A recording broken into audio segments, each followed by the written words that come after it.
अस्सलाम वालेकुम लिसनर्स, मैं हूँ डॉक्टर सायरा बानो और प्रोग्राम है हेल्थ आवर FM 88.6 के साथ मैं आपकी खिदमत में हाजिर हूँ एक वेडनेसडे और।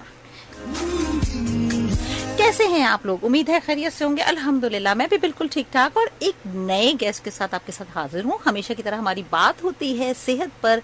जी हाँ, FM 88.6 आपके सफर में आपका हम सफर होता है। बिल्कुल इसी तरह आपकी जिंदगी के सफर में, आपकी सेहत के सफर में हम आपके साथ साथ होते हैं और कोशिश करते हैं कि हमारे सुनने वाले, हमारे लिसनर्स को हम वो सारे हेल्थ टिप्स बताएं ताकि आप हेल्दी रह सकें, क्योंकि हम मानते हैं कि हेल्थ इज वेल्थ और ये बहुत पुराना मकूला है मगर ये बहुत काम का मकूला है। सेहत की कदर उनसे पूछें जिनकी सेहत खो जाती है।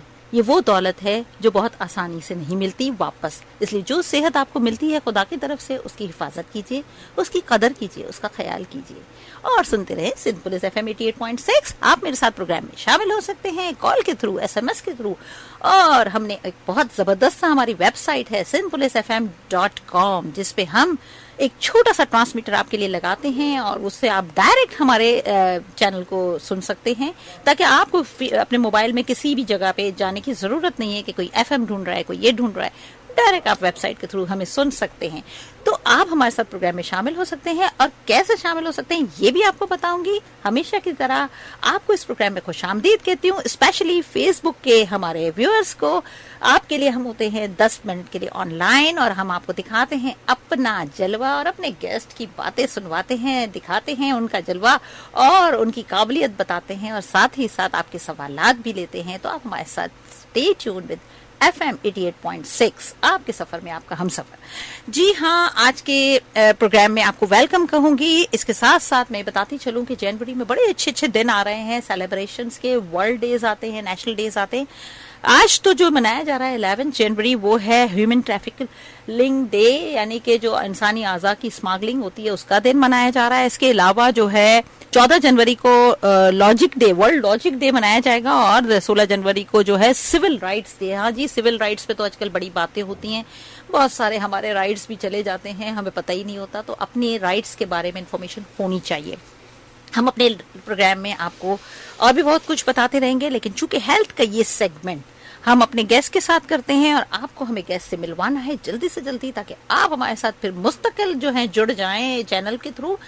तो मैं बताती चलूं कि जिंदगी में अल्लाह ताला ने हमें जितने आज़ाद दिए हैं, बहुत सारे ऑर्गन, सबसे बड़ी बात दिल है, फेफड़े हैं, लेकिन जो काम किडनीज करती हैं, गुर्दे करते हैं, और फिर गुर्दे मसाने की जो तकालीफ होती हैं, जो प्रॉब्लम्स होती हैं, वो क्यों हो जाती हैं, अल्लाह ताला ने गुर्दों को क्यों बनाया है, क्या वो हमारे लिए काम करते हैं, किस तरह हम उनको हेल्दी रख सकते हैं और अपने ब्लड प्रेशर को किस तरह कंट्रोल रख सकते हैं, और अगर खुदा ना खास्ता किडनी फेलियर हो तो क्या होता है, ये सब जानते हैं हम आज की गेस्ट के साथ। जी हाँ, आज मेरे साथ एक खूबसूरत सी खातून मौजूद हैं और लगता है क्लिनिक से उठ के या जाने के लिए ही आई हैं, तो हम उन्हें बहुत वेलकम करते हैं। डॉक्टर हिरा मुम्बिया नारा, आप हैं असिस्टेंट प्रोफेसर, इसके अलावा आप हैं यूरो गायनेकोलॉजिस्ट, ये भी मैंने आज नई एक चीज देखी। इसके अलावा यूरोलॉजिस्ट, खवातीन यूरोलॉजिस्ट यानी गुर्दे मसाने की तकलीफ, मेल इनफर्टिलिटी, ये सब चीजों में कम मिलती थी पहले, मगर अब माशाल्लाह हमारी खवातीन भी इस तरफ आ रही हैं। तो हम हिरा आपको बहुत वेलकम करते हैं। Thank you for coming.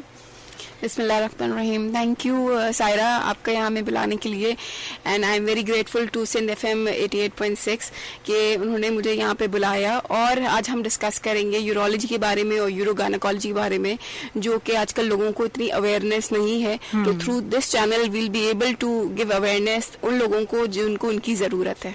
तो थैंक यू सो मच। बिल्कुल, और जिस तरह का पानी हम पी रहे हैं कराची में, उसका मेरा ख्याल है कि ना सिर्फ हमें कुछ लोगों को बल्कि सभी को इस पर अवेयरनेस की बहुत जरूरत है।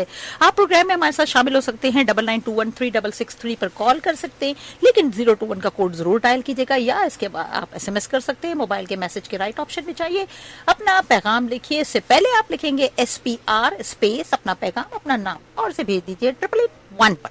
जी डॉक्टर साहबा, ये बताएं, इस फील्ड में आप इंटेंशनली आई या ऐसे ही चलते चलते आ गई?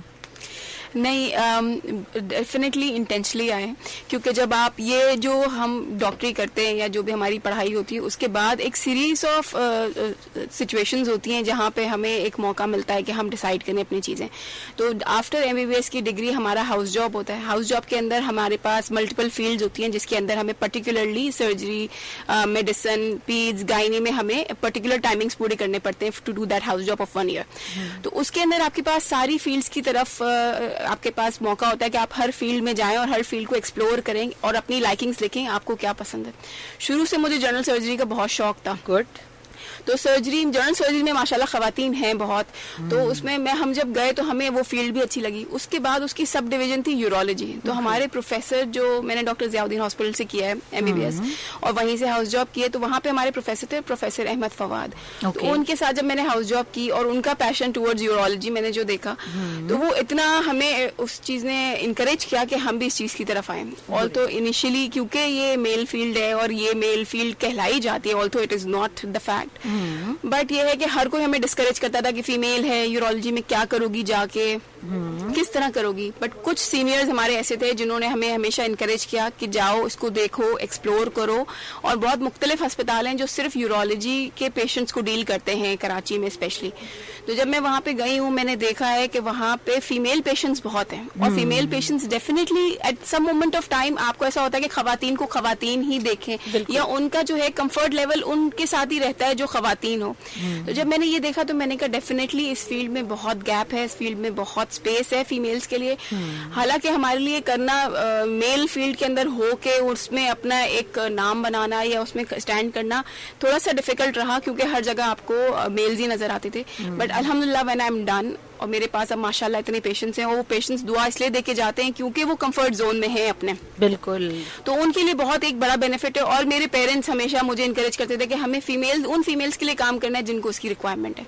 सो अल्हम्दुलिल्लाह अल्लाह ने इस मौके पे पहुंचाया है, इस लेवल तक पहुंचाया है, और मेरे माँ बाप की दुआएं हैं और बस आप लोगों का सपोर्ट है। एक चीज को आप भूल रही हैं, हमारे भाई की भी दुआ आपके साथ शामिल है, उनका साथ शामिल है। अगर वो ना हो तो माशाल्लाह बिल्कुल एक सक्सेसफुल डॉक्टर कभी भी नहीं बन सकता। बिल्कुल इस तरह जिस तरह एक कामयाब मर्द के पीछे एक औरत का हाथ होता है, बिल्कुल इसी तरह एक कामयाब औरत के पीछे उसके भाई, उसके शौहर, उसके बाप की सपोर्ट होती है, तभी वो इतना आगे आती है। हिरा, आप माशाल्लाह बहुत लकी हैं। मैं, आप, हम लोग उन लोगों में से हैं जिनको उनके घर वालों ने बहुत सपोर्ट किया। जी बिल्कुल। यहाँ प्रोग्राम में हम आपको ले चलते हैं चैनल की तरफ, लेकिन आप चैनल से जाने से पहले ये हम आपको बताते चलें कि आज के प्रोग्राम में हम डिस्कस क्या करेंगे। सबसे इम्पोर्टेंट मसला है गुर्दे मसाने के वो प्रॉब्लम्स, वो तकालीफ जो जनरली हमें आते हैं, जैसे गुर्दे में पथरी हो जाना, इन्फेक्शन हो जाना, UTI यूरिनरी ट्रैक इन्फेक्शन हो जाना, या फिर ओल्ड एज में खवातीन के साथ बिलखुसूस जो मसला आता है कि मुतवातिर या मुस्तकिल जो है हाजत पेशाब का होना, यानी रात में लेटते ही बार बार जाना, जिसकी वजह से नींद का खराब होना, गो के वो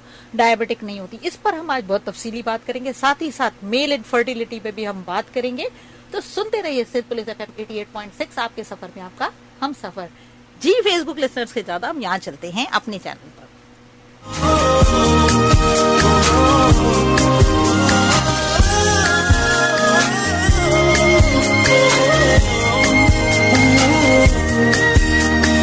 जुस्तजू रंग लाई है कुछ इस तरह, दिल की हर आरज़ू मुस्कुराने लगी।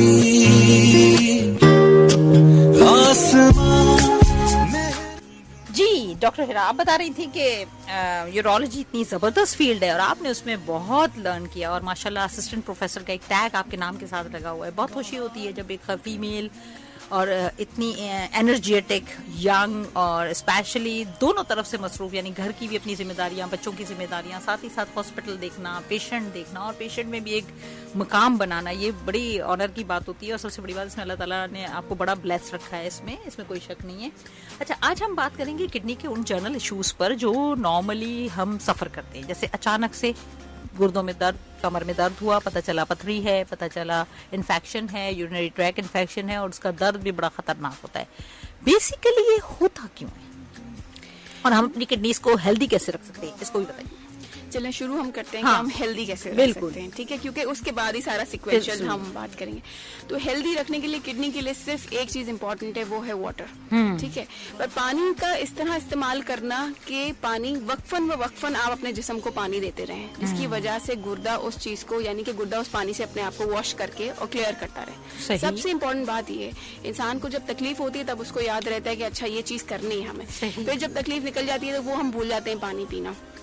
तो इट इज वेरी इंपॉर्टेंट कि आप वक्फन पानी पीते रहिए, ठीक है। अच्छा, excess of anything is bad. कुछ पेशेंट्स क्योंकि वो ओवर कॉन्शियस होते हैं या उनको ज्यादा फिक्र होती है तो वो ज्यादा पानी पी लेते हैं, तो फिर उसके बाद कहते हैं कि उनको और दूसरे मसाइल हो गए, क्योंकि हमारी बॉडी से नमकियात कम हो जाती है एक्सेसिव वाटर पीने से। सही। तो एतदाल बहुत जरूरी है, हर चीज में एतदाल जरूरी है, पर पानी का इस्तेमाल इज गुड, बट एक्सेसिव ना करें। आप किसी पेशेंट के लिए किस तरह उसको जज करना कि कितना उसकी बॉडी के लिए जरूरी है, तो आप उसको इस तरह जज कर सकते हैं कि आपका पेशाब का कलर जो है सफेद रहे, यानी कि पानी का कलर रहे, उतना इनफ है। Okay. जहाँ पे पीलापन आता है वहाँ आपका बॉडी कंसंट्रेट कर रही है, उसके लिए आपको पानी का इस्तेमाल ज्यादा करना है, ठीक है, बस उससे थोड़ा ज्यादा करना है। अगर आप बहुत ज्यादा करेंगे तो फिर आपको नमकियात की कमी, चक्कर आना और मुख्तलिफ इश्यूज शुरू हो जाते हैं, तो वो अवॉइड करें।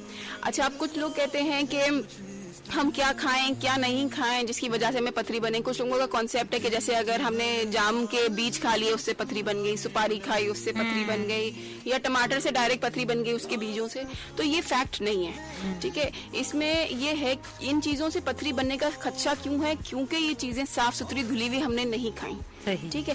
यानी कि हमने अगर टमाटर खाया तो उसको बहुत अच्छी तरह वॉश करके नहीं खाया, या हमने बहुत एक्सेसिव अमाउंट में लिया। जैसे मैंने आपको कहा कि एतदाल जरूरी है, तो हर चीज में एतदाल जरूरी है। अगर आप कोई भी चीज एक्सेसिव खाएंगे तो बॉडी में उस चीज का नेगेटिव इम्पैक्ट आएगा। तो इसलिए डायरेक्ट सुपारी खाने से या डायरेक्ट कोई बीज खाने से आपको नहीं होती पथरी, बट हाँ एतदाल बहुत जरूरी है। उसके बाद जो पेशेंट्स आते हैं यूजुअली मेरे पास, वो आते हैं कमर के दर्द के साथ। अब कमर का दर्द ऐसा है कि हर कमर का दर्द पथरी का दर्द नहीं होता। तो जब पेशेंट आता है तो वो पहले ये कहता है कि बस मेरी कमर में के दर्द है, तो वो गुर्दे का दर्द है। अच्छा, और इस चीज को हमें किस तरह रूल आउट करने की जरूरत है, क्योंकि मोस्टली खवातीन को कमर का दर्द इसलिए होता है क्योंकि वो घर के काम जो कर रही होती है उसके अंदर एकदम से करना या अचानक से कोई चीज झटके से उठा लेना से मस्कुलर पेन्स जनरेट होते हैं। आधे मजदूर तो भरे हुए बने हुए होते हैं। यहाँ हम लेते हैं कॉल, हमारे पास कॉल का सिलसिला भी साथ साथ चलता रहता है। अस्सलाम वालेकुम। जी शुक्रिया।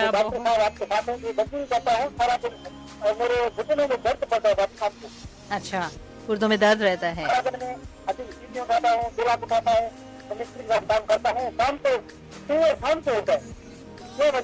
क्या खाऊं क्या नहीं खाऊं, आपको कुछ याद रखे, आपको आपके आमीन। हम आपको बताते हैं कि ये दर्द क्यों होता है, ठीक है। बहुत शुक्रिया, ये हमारे रेगुलर कॉलर है माशाल्लाह, और हमें कॉल करते रहते हैं और अपने मसाइल पूछते रहते हैं। तो अच्छी बात है कि एक डायरेक्ट डॉक्टर से इंटरेक्शन हो जाता है। कमर में दर्द रहता है, जरा सा भी कुछ जग लग जाए या उठा लें कोई वजन, तो यही मेरी बात हो रही थी कि हम जो ये झटके से उठाना या कोई हैवी चीज उठाना जो हम नॉर्मली नहीं उठा रहे होते, तो आउट ऑफ रूटीन काम करना, उसकी वजह से कमर में झटका आता है, जिसकी वजह से ये मस्कुलर पेन्स होते हैं, ठीक है। तो उसको भी रूल आउट करना बहुत जरूरी है। सेकेंडली, अगर है गुर्दे की पथरी, हमें ऐसा खदशा हो रहा है या प्रीवियसली आपको हुई है या आपकी फैमिली में हिस्ट्री है, तो बहुत स्ट्रॉन्ग चांसेस होते हैं कि आपको भी हो सके। तो फिर सबसे इम्पोर्टेंट इसकी चीज जो है वो है अल्ट्रासाउंड करवाना, ठीक है। अल्ट्रासाउंड जो है आपको गुर्दे मसाने का, जब आप अल्ट्रासाउंड करवाते हैं तो आपको आइडिया हो जाता है कि गुर्दे में पथरी है कि नहीं है। ये मेरा ख्याल है KUB कहलाता है। बिल्कुल, KUB है, किडनी यूरेटर एंड ब्लैडर। तो उसके अंदर आपको ये, अच्छा, उसमें भी ये होता है कि अगर गुर्दे मसाने की नाली में पथरी हो जो हमें तकलीफ दे रही होती है, तो उसमें हमें आइडिया हो जाता है कि वो पेन हमें होगा कि गुर्दे मसाने की नाली में, पर अगर सिर्फ गुर्दे में होगी तो वो पथरी हमें दर्द नहीं कर रही होती। तो इसलिए जो है आप अल्ट्रासाउंड करवाइए, उससे हमें आइडिया होगा कि जो है आपको पथरी है या नहीं है, एक खदशा जाएगा। उसके बाद अगर हमें ये कंफर्मेशन उस अल्ट्रासाउंड पे होती है तो फिर हम फर्दर टेस्ट करवाते हैं या आपको फर्दर उन चीज़ों के बारे में बताते हैं जो कि आपको इस चीज़ में आसानी दे। कुछ पेशेंट्स मेरे पास ऐसे आते हैं जिनको कॉन्स्टिपेशन का बहुत इशू रहता है। कॉन्स्टिपेशन की वजह से भी बहुत सारे लोग मानते नहीं हैं, पर कॉन्स्टिपेशन की वजह से भी बहुत सिग्निफिकेंट दर्द रहता है आपके गुर्दे मसाने में, और क्योंकि वो प्रेशर दे रहा होता है पेट के अंदर, तो जिससे आपको लग रहा था आपके गुर्दे मसाने में दर्द हो रहा है, पर एक्चुअली वो हो नहीं रहा होता, वो पेट का दर्द होता है। तो उस चीज़ को भी डील करना बहुत ज़रूरी है। But having said, it is very important कि आप जो है अपने आप को प्लीज़ डॉक्टर को चेक करवाएं, क्योंकि जो सेल्फ मैनेजमेंट है ये आपको जो है नुकसान में पहुंचाती है। क्योंकि अगर आपको कोई चीज़ नहीं है और आप कंटिन्यूस मेडिकेशन ले रहे हैं तो देयर इज़ नो पॉइंट, और अगर आपको कोई चीज़ है वो प्रॉपर्ली डायग्नोज नहीं हुई है तो आपने उस चीज़ को बहुत प्रोलॉन्ग कर दिया है कि आपको आफ्टर मेडिकेशन भी आपको बहुत लंबा अरसा लगेगा उस चीज़ को ट्रीट करने के लिए। तो इसलिए आपको बेहतर है कि आप एक ऐसे बंदे को दिखाएं कि जो आपका ये प्रॉब्लम सॉल्व कर सके, रादर देन आप खुद सेल्फ मैनेजमेंट करें इन चीज़ों में। बिल्कुल सही कहा आपने, लेकिन साथ साथ ये भी हमें बताएं कि हम जब देखते हैं कि सुपर मार्केट वगैरह जाते हैं और उसमें ट्रॉलीज लोगों की देखते हैं तो उसमें एक बड़ी क्वांटिटी में हमारे पास ड्रिंक्स होती हैं या ऐसी फैटी चीज़ें होती हैं, लाइक चीज़ के पैकेट्स हैं या इतनी चीज़ें हैं, क्या ये सारी चीज़ें भी इफेक्ट करती हैं? ड्रिंक्स आपको जो है जिस तरह की ब्लैक ड्रिंक्स हो गई या कोई भी सोडा ड्रिंक्स हो गई वो आपकी बॉडी को अदरवाइज बहुत ज़्यादा मतलब के नुकसान देती हैं, क्योंकि ऑब्वियसली एक कार्बोनेटेड वाटर है उसके अंदर जो आपकी बॉडी के लिए हेल्दी नहीं है। उसके अंदर शुगर कंटेंट इतना है जो आपकी बॉडी के लिए हेल्दी नहीं है। It's a matter of taste, वो भी मैक्सिमम 10 मिनट्स, बट जो आपकी बॉडी को ये नुकसान दे रहा होता है ये over the period of time दे रहा होता है, which is not healthy at all. But गुर्दे मसाने के हवाले से ये इतना आप कहें तो इसको इफेक्टिव नहीं है। हाँ, अगर कहीं इन्फेक्शन की बात हो जाए या अगर डिहाइड्रेशन की बात हो जाए तो डेफिनेटली ये डिहाइड्रेट करती है आपकी किडनी को। अगर इन्फेक्शन हो जाए तो डेफिनेटली, क्योंकि शुगर कंटेंट ज़्यादा होता है, आपके शुगर बढ़ा रही होती है, इन्फेक्शन के एलिमेंट को आपको बढ़ाती है। तो जहाँ एडवर्स इफेक्ट दूसरे ऑर्गन्स को कर रही होती है ये गुर्दों को भी एडवर्स इफेक्ट देती है। डेफिनेटली ये चीज़ें भी बड़ी नुकसानदेह हैं और हम देखते हैं कि हम कभी दावतों में जाते हैं या ऐसी जगहों पे पार्टीज में जाते हैं तो हम भूल जाते हैं कि जिस्म और ये पेट और ये चीज़ें हमारी हैं, बल्कि हम समझते हैं कि सामने वाले का जितना खर्च कर सकते हैं कर लें। और मैंने देखा है कि लोग 2-2, 3-3 ड्रिंक्स भी पी रहे होते हैं, जो कि एक इटसेल्फ अपने लिए बहुत बड़ा हैबिचुअल है। कुछ लोग हैबिचुअल हैं, घर के अंदर भी पी रहे होते हैं क्योंकि उनको ये लगता है कि खाना अच्छा, ये बहुत कॉन्सेप्ट है हमारे यहाँ कि खाना हजम हो जाएगा इस ड्रिंक से। वो एक चीज से एक वर्ब आती है ना तो उससे लगता है कि हजम हो गया। और ये कॉन्सेप्ट जो है ये हमारे पुराने समय, अच्छा कोई प्रॉब्लम होती थी किसी को पेट का दर्द तो अच्छा ये काला नमक डाल के ड्रिंक पी लो, या मतलब ये कॉन्सेप्ट ही इस तरह चलता रहा कि पेशाब में जलन हो रही है तो आप जो है ये वाली ड्रिंक पी लो तो उससे सही हो जाएगा। तो ये शायद बल्कि एक ड्रिंक है जिसको दूध में मिला के पिया जाता है, हाँ, दूध सोडा बना के, और वो उनका कॉन्सेप्ट ये है कि इससे ये आसानियां हो जाती हैं। तो ऐसी बहुत सारी और चीजें हैं जो हेल्दी बेनिफिट दे सकती हैं बनस्बत, क्योंकि अगर आपको लग रहा है कि आपको बेनिफिट भी दे रही है तो इसके साथ एडवर्स इफेक्ट्स भी हैं, उसके साइड इफेक्ट्स भी हैं। जो हम दूसरी चीजें आपको प्रिस्क्राइब करते हैं उसके साथ हम कोशिश करते हैं कि आपका ये प्रॉब्लम सॉल्व होने के बाद आपको पॉजिटिव इफेक्ट हो रादर देन कि आपको नेगेटिव इफेक्ट हो, क्योंकि आप एक चीज से तो निकल गए आप दूसरी चीज में फंस गए, तो वो तो हम नहीं चाहेंगे आपके साथ। तो इसलिए ये कॉन्सेप्ट के कोल्ड ड्रिंक से बेहतर हो जाता है। आई थिंक इस चीज को अवेयर लोगों को करने की जरूरत है कि ये बहुत मुश्किल बात है कि उससे ठीक हो। हाँ, पर हमारा बिलीफ कुछ चीजों में इस तरह स्ट्रॉन्ग चल रहा होता है कि लोग मानने को तैयार नहीं होते हैं। और बिल्कुल लोग कहते हैं कि नहीं, डॉक्टरों को तो आदत होती है कहने की, तो वो चीज़ हमें भी सुननी पड़ती है। लेकिन हकीकत यही है कि ये चीज़ें बड़ी नुकसानदेह हैं। और हेल्दी डाइट देखिए ना, पुराने ज़माने की अगर हम देखा जाए, हम अपने अगर सुन्नत नबी सल्लल्लाहु अलैहि वसल्लम की हम बात करते हैं तो उस दौर में कहाँ ड्रिंक्स होती थी, लोगों के हाथ में उस वक्त कितने अच्छे होते थे और कितना वो काम करते थे और कितने कम बीमार होते थे। लेकिन आज हम मुस्तकिल बीमार हो रहे होते हैं, रिपीटेडली हमें अटैक्स हो रहे होते हैं छोटे-छोटे बच्चों को। मैक्सिमम जो डिजीजेस होती हैं, चाहे वो यूरोलॉजी से रिलेटेड हो या किसी और चीज फील्ड से भी रिलेटेड हो डॉक्टर्स की, उसमें इम्पोर्टेंट ये है कि हमारा लाइफस्टाइल सिडेंट्री हो गया है बिल्कुल। मतलब हालांकि सब कहेंगे हम घर में पूरा दिन काम करते हैं और जो है हम या तो काम ऑफिस पे जा रहे हैं तो हम पूरा दिन काम कर रहे हैं, पर आप देखा जाए तो आजकल ऑफिस जॉब्स भी चेयर जॉब्स हैं, आप बैठे हैं और फिर आप कंप्यूटर पे लगे हुए हैं, ठीक है। आप घर पे भी जो काम कर रहे हैं तो हमारे पास माशाल्लाह हम इतने अफोर्डेबल हैं या हम इतना मैनेज कर सकते हैं कि हम मेड्स रख लेते हैं, हमारी कोई ना कोई चीज के लिए हम उसको अपने लिए ईजी कर लेते हैं वो सारी चीजें। पहले जमाने में जो है मैक्सिमम काम हम खुद कर रहे होते थे क्योंकि हमारे पास लिमिटेड स्पेस या लिमिटेड हाउसेज होते थे, हमारे पास बहुत ह्यूज हाउसेज की शौक नहीं थे, शायद अब वो शौक भी बढ़ गए। तो वो हम जो सारा काम अपना खुद कर रहे होते थे तो उससे हमारा लाइफस्टाइल ये था कि एक्टिव था और फिर खाना भी उस हिसाब से खाते थे। अब हम खाना उसी तरह खा रहे हैं जिस तरह हम खा रहे थे, बल्कि और भी ज्यादा हमारी कैलोरीज इनटेक है, बट हमारा वर्कलोड उस तरह का नहीं रहा। कुछ हमारे पास और भी बड़े अच्छे ऑप्शंस आ गए हैं, दैट इज हमने अपने फ्रिजों को ताला लगा दिया और हम ऑर्डर कर देते हैं और वेरी इजीली हमें जो है वो फूड मिल जाता है। मैं यहाँ बताती ही चलूँ अपने चैनल के तवज्जुह से, मुर्गी का गोश्त बहुत महंगा है, उसकी जगह कवे कट के बिक रहे हैं 100 रुपए किलो में। तो खुदारा बाजार से खाना मंगवाना बंद करें और अपने घर में थोड़ी सी हलजुल करके बनवा लें खाना या बना लें खाना, क्योंकि देखें जो आप बनाएंगे वो आपको पता है आप क्या बना रहे हैं, लेकिन जो रेडीमेड आ रहा है आपको नहीं पता कि वो किस चीज़ का गोश्त है और क्या आ रहा है। तो प्लीज़ इस चीज़ का ख्याल रखें, क्योंकि आपका असल जो आज हमारे डॉक्टर हैं और आपकी जो तकालीफ है गुर्दे मसाने की, उसमें खाने का बहुत बड़ा रोल है, बहुत बड़ा एक रोल प्ले करता है खाना, कि किस टाइप का खाना आप खाते हैं कि आप सीधे इन तकालीफ की तरफ जाना शुरू हो जाते हैं। अच्छा, पानी हमारे यहाँ माशाल्लाह से इतना अच्छा पानी आता है कि अगर हम रैंडमली भी किसी को एक हेल्दी, जिसको हम कहेंगे इंसान का भी हम चेक करवाएं, तो उसको कहीं ना कहीं कुछ ना कुछ थोड़ी बहुत पथरियाँ तो निकलेंगी। क्या कहते हैं आप इसमें? रैंडमली एक्चुअली जो है ना, ये पानी से रिलेटेड बात ये है कि अगर एक हेल्दी पर्सन है, उसको कोई प्रॉब्लम नहीं हो रहा, तो हो सकता है उसके गुर्दे में 1-2 पथरी हो, पर ये हर बंदे के लिए नहीं है, क्योंकि हर बंदे का गुर्दा डिफरेंट है। कुछ लोगों को वही पानी पी के कुछ भी नहीं होगा, क्योंकि उसका गुर्दा अच्छा इफेक्टिवली काम कर रहा है या एक्सेसिव काम कर रहा है, तो उसको उसने क्लियर कर दिया। पर कुछ लोगों को वही चीज ज्यादा अफेक्ट कर जाएगी, यानी कि उसके अंदर वो स्टोन्स भी बन रहे हैं, उसको पेन भी कर रहा है, हालांकि छोटा स्टोन है वो स्टक भी हो गया है। तो ये पर्सन टू पर्सन वेरी करती हैं चीजें, और पर्सन टू पर्सन ऑब्वियसली हर बंदे का ऑर्गन अलग होता है, तो इसलिए गुर्दा भी डिफरेंट काम करता है। ठीक है, ये तो आपने बहुत ही इंफॉर्मेटिव बात बताई, क्योंकि ज़्यादातर तो यही होता है कि जहाँ तकलीफ ज़रा सी भी कमर में महसूस हुई और गए तो फ़ौरन फिर वो वो बन जाता है ना, ट्रेंड बन जाता है कि इसको निकला है घर में, अब दूसरों को भी होगा, तो फिर एक सीक्वेंस बनता चला जाता है।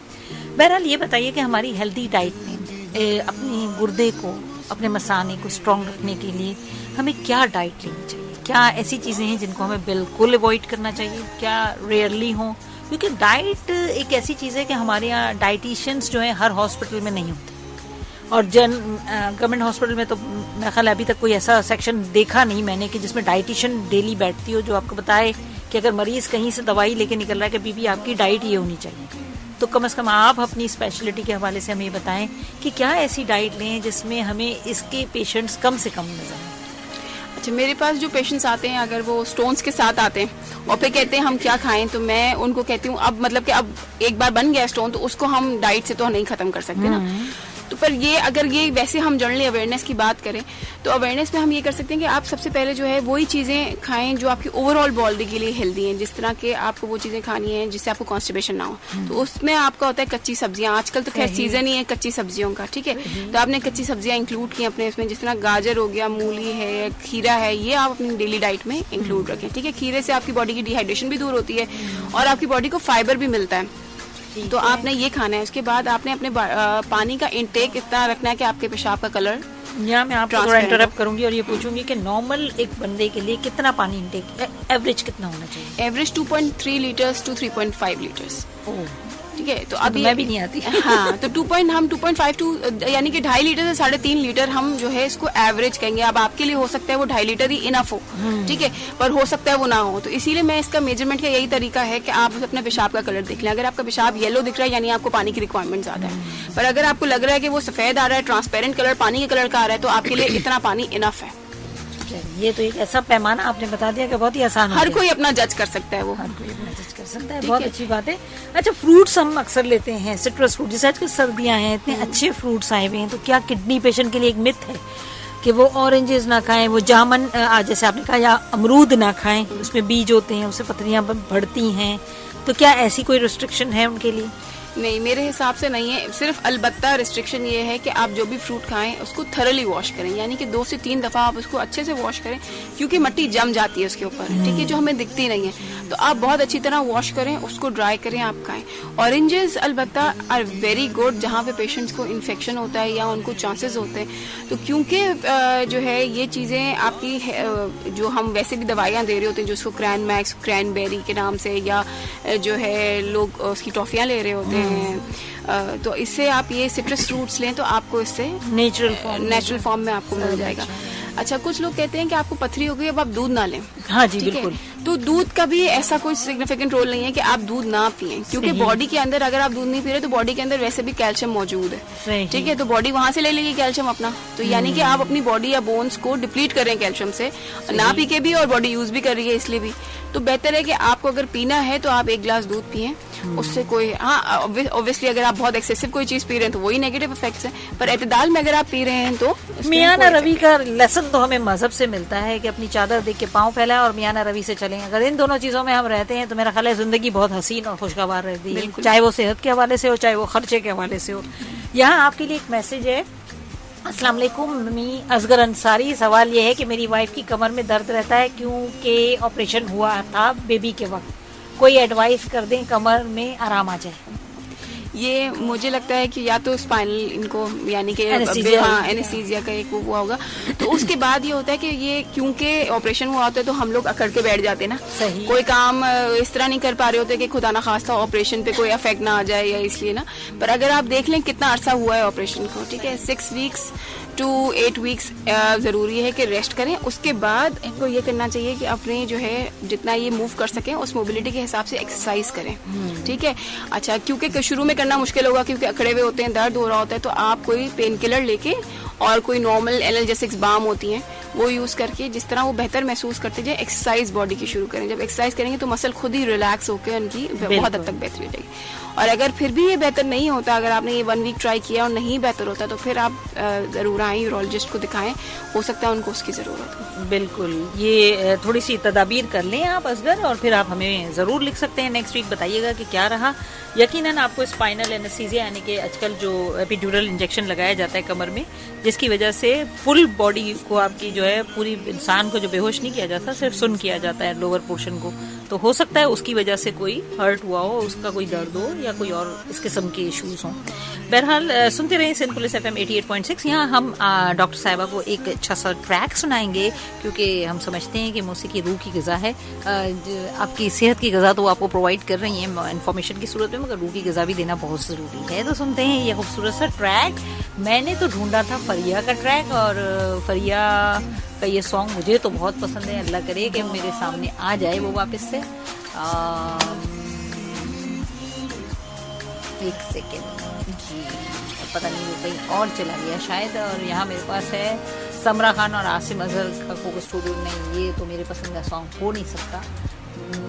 कहाँ चला गया ट्रैक?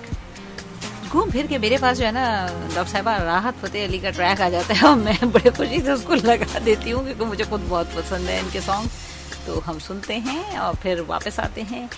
कहीं मत जाइएगा, हमारे साथ रहिएगा, सुनते रहिए सिंध पुलिस FM 88.6। यहाँ हम बात कर रहे हैं आपकी सेहत जी। वेलकम बैक, हम आ गए वापस और हम सुना रहे हैं आपको अच्छे अच्छे ट्रैक, साथ ही साथ बात करवा रहे हैं डॉक्टर हेरा से।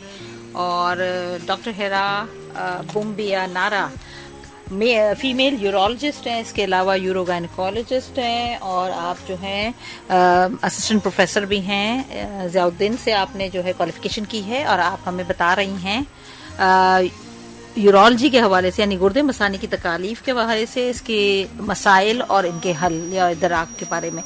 अच्छा डॉक्टर साहिबा, ये बताइए कि मेल इनफर्टिलिटी भी आपके उसमें आता है फील्ड में ज़्यादा, और आप जो हैं उस पर कितने पेशेंट देखती हैं क्या? और अगर देखती हैं तो आप बताएं कि यूरोलॉजी की फील्ड में मेल इनफर्टिलिटी को हम क्यों काउंट करते हैं?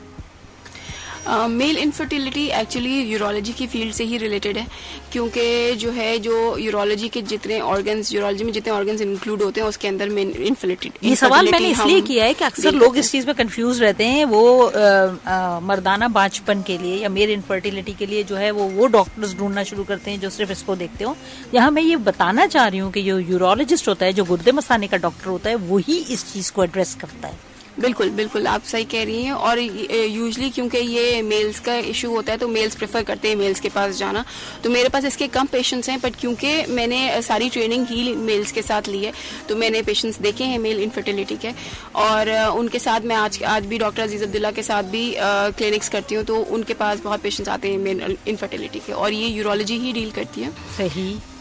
अच्छा, यूरोलॉजी में देखते हैं। अच्छा, ज़्यादातर ये होता है कि हमें मेल में इनफर्टिलिटी में कुछ केसेस हमारे पास भी रिपोर्ट होते हैं जिसमें स्पर्म काउंट 0 होना, क्या ये ट्रीटेबल है? देखिए, इसके अंदर जो है सिर्फ एक चीज नहीं देखी जाती, एक पैरामीटर नहीं देखा जाता।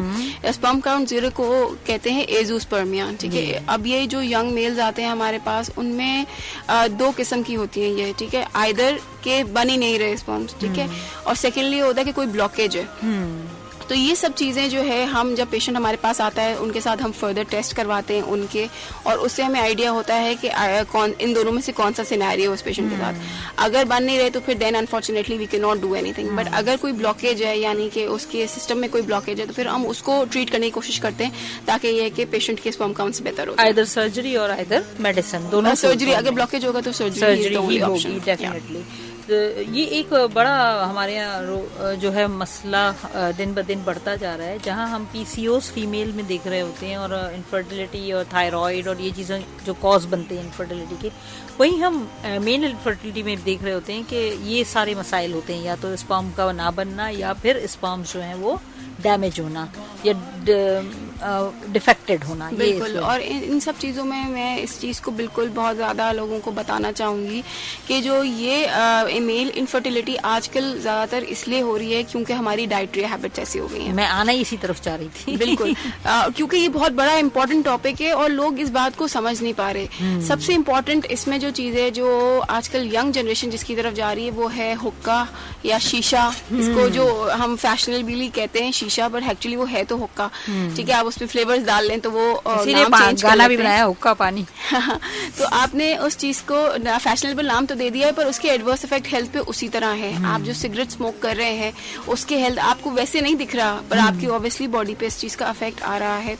और ये स्मोकिंग और जो आपके शीशा लेना है उसको आप कितनी दफा ले रहे हैं दिन में। अच्छा, कुछ कहते हैं यार वो भी तो ले रहा है उसकी तो नहीं है तो मुझे कैसे हो सकता है। तो मैंने आपको पहले ही बताया ये बात कि हर बॉडी डिफरेंटली रिएक्ट करती है, हर बॉडी का अपना एक निज़ाम है उसको चलाने का। और अगर हम एक जैसे होते तो अल्लाह मियां हमें शायद मुख्तलिफ पैदा ना करता, बोलता एक ही काफ़ी है इस दुनिया के लिए। हम मुख्तलिफ हैं इसीलिए हम इस दुनिया में हैं और बहुत सारे लोग हैं इस दुनिया।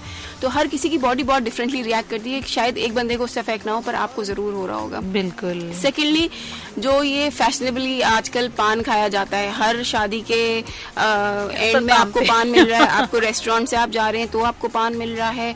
आप जो है अब गैदरिंग्स जो होती हैं उसके अंदर पान की अवेलेबिलिटी इन्होंने बहुत कॉमन कर दी है, क्योंकि ये कहते हैं ना एक तरह से एंड ऑफ द पार्टी ये एक चीज रख दी गई है जो कि फैशन अगेन शो कर रही होती है। बट अगेन इसके अंदर जो तंबाकू होता है वो आपकी बॉडी को बहुत नुकसान दे रहा है। ठीक है, आपके स्पर्म्स को बहुत नुकसान दे रहा है जो आपको वैसे नहीं पता चलेगा, पर जब आप ये काउंट्स करवाएंगे या जब आप इनफर्टिलिटी का शिकार होंगे तो आपको ये पता चलेगा। और उसको रिवर्स करना जो है थोड़ा सा डिफिकल्ट एक स्टेज है। तो इट्स बेटर कि आप जो है इन चीज़ों को अपनी लाइफ में अवॉइड करें। बिल्कुल, अपनी लाइफ को आसान बनाएं, सहल बनाएं और खुदारा इन चीज़ों से परहेज करें। देखने में तो ये सारी चीज़ें बहुत अच्छी लगती हैं, ट्रैक करती हैं, लेकिन दर हकीकत ही हमारी बॉडी के लिए बहुत नुकसानदेह हैं। समटाइम्स हमें पता भी नहीं चलता, लेकिन आगे चल के जब अपनी पर्सनल लाइफ शुरू करते हैं, फैमिली लाइफ हम बनाने की कोशिश करते हैं, तो हम देखते हैं कि हमें यहाँ पे बहुत सारे बैरियर्स आना शुरू होते हैं। और ये सब बैरियर्स वो होते हैं जो आपने अपनी प्रीवियस लाइफ में जो है एंजॉयमेंट के लिए किए हुए होते हैं और वो फिर गले का फंदा बनते हैं।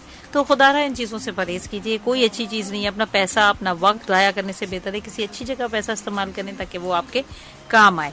यहाँ डॉक्टर साहिबा, चूंकि हमारा चैनल जो है सिंध पुलिस FM 88.6, उसमें हम आपके सफ़र में हम सफ़र का एक तराना करते रहते हैं फुल टाइम। तो उसका वजह ये होती है कि आजकल शहर भर में खुदाइयाँ बहुत हो रही हैं, काम हो रहा है और तरक्कीयाती काम हो रहा है और इंशाअल्लाह ताला हो ही जाएगा ये भी कंप्लीट। लेकिन जब तक हमें जो है ट्रैफिक अलर्ट्स देने होते हैं, तो इस वक्त ट्रैफिक का दबाव है। मकाम main Shahrah Faisal nursery bus stop की जानिब शहर की जानिब आने वालों के लिए ये खबर है, ये न्यूज़ है कि आप जो हैं सियासी जमात ने कैंप लगाया हुआ है जिसकी वजह से ट्रैफिक की रवानी मुतासर हो रही है, आहिस्ता चल रहा है ट्रैफिक। तो कोशिश करें एहतियात से गाड़ी चलाएं। इसके अलावा जैसे जेल चौरंगी पर थोड़ा सा सीवरेज का पानी या कुछ हुआ है जिसकी वजह से ट्रैफिक जो है मेन सेंट्रल जेल के दरवाजे से डिस्ट्रैक्ट किया जा रहा है डिफरेंट डायरेक्शंस में। तो उसके लिए भी आप लोग जो है एहतियात से मूव करें, अपने घर से थोड़ा जल्दी निकलें। जैसे मैं आज थोड़ा सा फंसी थी लेकिन अल्लाह का शुक्र है पहुंच गई टाइम पे। तो वजह यही होती है कि कभी कभी हमें अंदाजा नहीं आता, तो इसीलिए हम कहते हैं कि सुनते रहें सिंध पुलिस FM 88.6, आपके सफर में आपका हम सफर। डॉक्टर साहिबा, यहाँ हम बात करें मेन इनफर्टिलिटी की और उनके लाइफस्टाइल पे, उनके डाइटरी हैबिट्स पे। वहीं हम पैरेलल बात करते हैं कि आपने बताया है, जैसे आपकी फील्ड में भी लिखा है कि यूरो गायनेकोलॉजिस्ट, उसके हवाले से आप बेसिकली अर्ली एजेस में यानी यंग जनरेशन में क्या मसाइल देखती हैं? यंग जनरेशन फीमेल्स, बेसिकली यूरोगायनेकोलॉजी हमारी जो है फीमेल्स को डील करती है। अच्छा, इसके लिए भी मैं आपको एक इम्पॉर्टेंट बात बताऊं कि यहाँ पे पाकिस्तान में जो है यूरोलॉजी वाले जो रेसिडेंट्स थे या यूरोलॉजी जिन्होंने की थी उनको यूरोगायनेकोलॉजी के अंदर एनरोलमेंट नहीं मिलती। अच्छा, ठीक है, this is very unfortunate scenario, but ये है कि because I have been through it, तो मुझे ये पता है। और जो है क्या कहते हैं, सिर्फ गायनेकोलॉजिस्ट जो होते हैं उनको यूरोगायनेकोलॉजी की वो मतलब आपको इनरोलमेंट्स मिलती हैं। तो मैंने अपना जो है ये फेलोशिप जर्मनी से की है यूरोगायनेकोलॉजी की, और यहाँ पे लाने का मकसद एज अ यूरोलॉजिस्ट मेरा ये था कि यूजुअली जो अर्ली एज में हमारे पास फीमेल्स आती हैं वो आती हैं फिस्टुला के हवाले से। ठीक है, फिस्टुला क्या है? फिस्टुला बहुत किस्म के होते हैं, पर जो हमारी फील्ड के साथ रिलेटेड है वो फिस्टुला है जो आपका मसाना और जो है वजाइना के बीच में एक रास्ता बन जाए, ठीक है, जिसकी वजह से आपका पेशाब कंटिन्यूस बहता रहे। यूजुअली ये उन खवातीन के साथ होता है जो बहुत प्रोलॉन्ग लेबर में होती हैं या उनका जो है ऑपरेशन हुआ होता है और वो बहुत टेक्निकली डिफिकल्ट ऑपरेशन होता है, जिसकी वजह से लेटर ऑन जो है आपको ये पैसेज बन जाता है। या कुछ खवातीन के अंदर हीलिंग पावर इतनी नहीं होती कि उस आफ्टर ऑपरेशन वो इतना अच्छा हील कर पाए, जिसकी वजह से जब दीवारें कमजोर होती हैं तो वो आपस में घुल के और साथ रास्ता बना देती हैं। तो ये कुछ फैक्टर्स हैं जो अर्ली एज में और लेट एज में, ये दोनों एक्सट्रीम ऑफ एज में हमें दिख रही होती हैं ये चीजें फिस्टुला। तो हम इस चीज को डील करते हैं फिस्टुलास को। अच्छा, ये तो फिस्टुला में तो ये होता है ना कि पेशाब मुस्तकिल बहता रहता है और वो कंट्रोल ही नहीं होता, वो आपके कंट्रोलिंग पावर आपकी खत्म होती है उस पे। लेकिन एक चीज ये भी तो होती है ना कि रात को सोते वक्त जैसे ही लेटते हैं बार बार पेशाब की हाजत होना, ये खवातीन में आजकल बहुत कंटिन्यूसली हमें मिल रहा है, देख रहे हैं। और स्पेशली जो है आफ्टर 55-60 की खवातीन से लेके लेटर ऑन हमें ये चीज़ बहुत ज़्यादा दिख रही है। इसकी क्या वजह है? बिल्कुल, आपने बहुत अच्छा ये पॉइंट रेस किया है, क्योंकि जो फीमेल्स जो होती हैं, जो हमारी ओल्ड एज फीमेल्स हैं, वो यूजुअली इस मसले से आती नहीं हमारे पास। वो छुपाती हैं क्योंकि उनको लगता है कि हम सब्र बर्दाश्त कर लेंगे तो मामला चलता रहेगा। बट एक्चुअली ये इशू होता है उन खवातीन में जिनके अंदर पट्ठों की कमजोरी हो जाती है। ठीक है, तो ये पट्ठों की कमजोरी किन वजहों से है? एक, उसका न्यूट्रिशन फैक्टर अच्छा नहीं है। ठीक है, वो यानी कि उसने अपनी जिंदगी में इतना बेहतर कुछ खाया पिया नहीं कि उसके पट्ठों को अच्छी नरिशमेंट मिल सके। दूसरा, बच्चे जब पैदा होते हैं, ठीक है, तो माँ को जोर लगाना पड़ता है, बच्चा को कैरी करती है 9 महीने, तो उसकी वजह से पट्ठों पे जोर आता है, उसकी वजह से पट्ठों में कमजोरी आती है। ठीक है। तीसरा, कब्ज जो है, कब्ज बहुत अरसे तक अगर किसी को रहे तो उसकी वजह से भी, क्योंकि वो स्ट्रेनिंग पावर इतना चाहिए होता है, उसकी वजह से भी पट्ठों की कमजोरी हो जाती है। ये कुछ फैक्टर्स हैं जिसकी वजह से अगर पट्ठों की कमजोरी हो जाए तो हमारा पेशाब का जो है निकल जाना कॉमन है। अच्छा, इसके अलावा क्योंकि अब ज्यादा बड़ी खवातीन के अंदर जो है मेनोपॉज हो जाता है, ठीक है, तो उसकी वजह से हार्मोनल डिसबैलेंसेस होते हैं। जब हार्मोनल डिसबैलेंसेस होते हैं उसकी वजह से भी ये मसला सामने आता है हमारा। और एक और मसला होता है जिसमें हम कहते हैं मसाने का चिड़चिड़ापन हो जाता है। ठीक है, जो अगर मसाने का चिड़चिड़ापन हो जाए उसकी वजह से भी हमें बार बार पेशाब की हाजत महसूस होती है। कुछ इसमें साइकोलॉजिकल फैक्टर्स भी तो शामिल हो जाते हैं। कुछ लोग समझते हैं कि नहीं बस अब आ रहा है, अब करके सोएंगे फिर नहीं आएगा, फिर फील होता है। ये भी एक मसला हम देख रहे होते हैं। बिल्कुल, ये इसलिए मसला होता है क्योंकि कुछ लोग बहुत, बाकी हमारे मुल्क में और स्पेशली इस्लामिक मुल्क है हमारा, तो हमें नमाजों का बहुत ख्याल होता है कि हमारे कपड़े खराब ना हो जाएं, या हम अभी कर लें फिर हम वुजू कर रहे हैं ताकि हमारा वुजू कायम रहे थोड़ा अरसे तक। तो इसलिए ये सारे फैक्टर्स भी होते हैं कि इनको होता है कि हम फारिग हो जाएं एक बार फिर वुजू करें, या अगर अभी आ रहा है तो हमारे कपड़े खराब नहीं हो जाए तो हम फौरन चले जाएं। तो उस जल्दी में हम बार बार जाना शुरू कर देते हैं और फिर हमारा ब्रेन को हम इस चीज के लिए ट्रेन कर देते हैं कि जैसे पहली एक डिजायर हो, हमें पहली एक हमें हाजत है, हम चले जाएं। हालांकि हमारा ब्रेन जो है 3rd और 4th डिजायर तक भी वेट कर सकता है। अगर हम अपने चाहत से उसको रोकना चाहें तो हम उसको रोक सकते हैं, जब तक हमें कोई सूटेबल प्लेस ना मिल जाए। जब हम घर से बाहर होते हैं तो हमें जब तक कोई सूटेबल प्लेस ना मिल जाए जहाँ जाके हमें वॉशरूम मिल जाए, यूरिन पास कर सकें, जब तक हम होल्ड करते हैं। यानी कि अल्लाह ने हमें वो निजाम दिया है कि हम उसको होल्ड बैक कर सकें।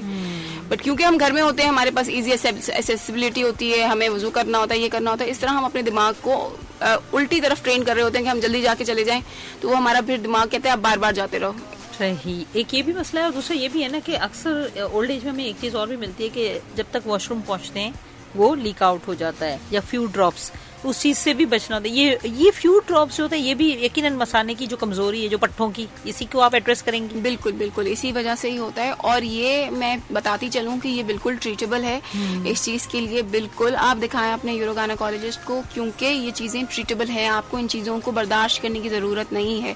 आप इनका आए, इलाज करवाएं। पहले हम मेडिसिन से ट्राई करते हैं, एक्सरसाइजेस से ट्राई करते हैं, और उसके बाद इन दी एंड सर्जरी भी इसके लिए हमारे पास अवेलेबल है। तो बहुत जरूरी है कि आप इन चीजों को एड्रेस करें और इन चीजों के लिए जो है जाएं अपने यूरोगायनेकोलॉजिस्ट के पास और अपनी ट्रीटमेंट करवाएं। जबरदस्त, ये बड़ी इंपॉर्टेंट बात है, क्योंकि मैं ये देख रही हूँ कि मेरे पास तो जितनी ओल्ड एज लेडीज आती हैं उनमें तकरीबन अगर देखा जाए 100 होंगी तो उसमें से 90 खवातीन का ये मसला होता है, और ये बड़ा कॉमन होता चला जा रहा है। उसकी एक वजह जो है डॉक्टर साहबा मुझे ये भी समझ में आती है कि हमारे यहाँ जब बच्चा पैदा करती है औरत, तो उसके बाद उसको वो रेस्ट भी नहीं मिलता। एक तो बच्चा अब गोद में आ जाएगा, उसकी अपनी मसाइल, फिर अगले 1-2 बच्चे होते हैं, फिर जो सास का बच्चा होता है उसको संभालना होता है। तो ये सारे मसाइल ऐसे होते हैं कि उसमें औरत को वो स्पेसिफिक पीरियड में जो है जिसमें सारी हड्डियां उसकी खुली हुई हैं, 20 हड्डियां, और एक बच्चा पैदा करके वो आई है, चाहे वो नॉर्मल है, चाहे वो सिजेरियन है, या चाहे वो कैसा भी लेबर है उसका, तो वो एक सर्टेन पीरियड में एक उसको रिलैक्स देना चाहिए मेरा ख्याल है, मेंटली भी फिजिकली भी। हमें दोनों, क्या कहती हैं आप इसमें?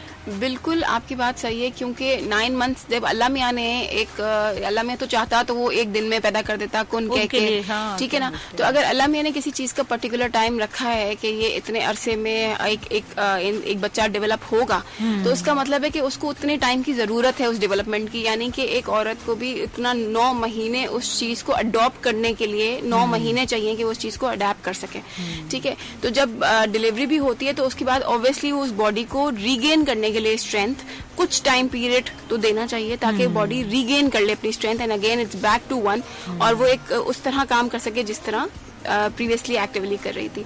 तो डेफिनेटली हर बॉडी का टाइम डिफरेंट होता है, बट अपनी बॉडी का ख्याल रखना बहुत जरूरी है, क्योंकि वंस आप उस चीज को छोड़ दें तो वो स्लोली एंड ग्रेजुअली आप लूज करते रहते हैं। जनरली आप क्या एक्सरसाइजेस समझती हैं ये जो फीमेल में स्पेशली ओल्ड एज में जो फ्रीक्वेंट यूरिनेशन का जो इशू है, बार बार पेशाब की हाजत होना रात में स्पेशली, जबकि वो डायबिटिक भी नहीं है, तो आप एक कोई सिंपल कोई एक्सरसाइज या किस टाइप की एक्सरसाइज आप समझती हैं कि होती है जो आप लोग प्रिस्क्राइब करते हैं? इसमें पेल्विक फ्लोर एक्सरसाइज कहते हैं, यानी कि ये पेल्विक फ्लोर मसल्स की जो है ना वीकनेस है, तो उसको हम कहते हैं पेल्विक फ्लोर एक्सरसाइज। इसको कीगल्स एक्सरसाइज करके आप यूट्यूब पे या किसी सर्च इंजन पे चेक करें तो आपको मिल जाएंगी। बिल्कुल, यहाँ लेते हैं हम एक कॉल और बात करते हैं, देखें कौन है हमारे साथ। अस्सलाम वालेकुम जी सर, क्या पूछना चाहेंगे आप? जी जी, ओके ओके ओके, ठीक है। मैं बातें सुना रहा था, मुझे नजर नहीं आ रहा था, सामने लेडी डॉक्टर की मेरी घर आ रही है, मुझे इस वाला बातें कर रहे थे, लेडी डॉक्टर पे मुझे तो नहीं पता चला। सही, मैं मार गया, वहाँ भी मैंने अपने वहाँ के डॉक्टर ने मुझे चेक किया, जी जी, मगर उन्होंने जो दवाइयाँ लिख के दी वो खाई मैंने, मुझे बहुत पड़ा, मगर मेरी उधर आप ज़्यादा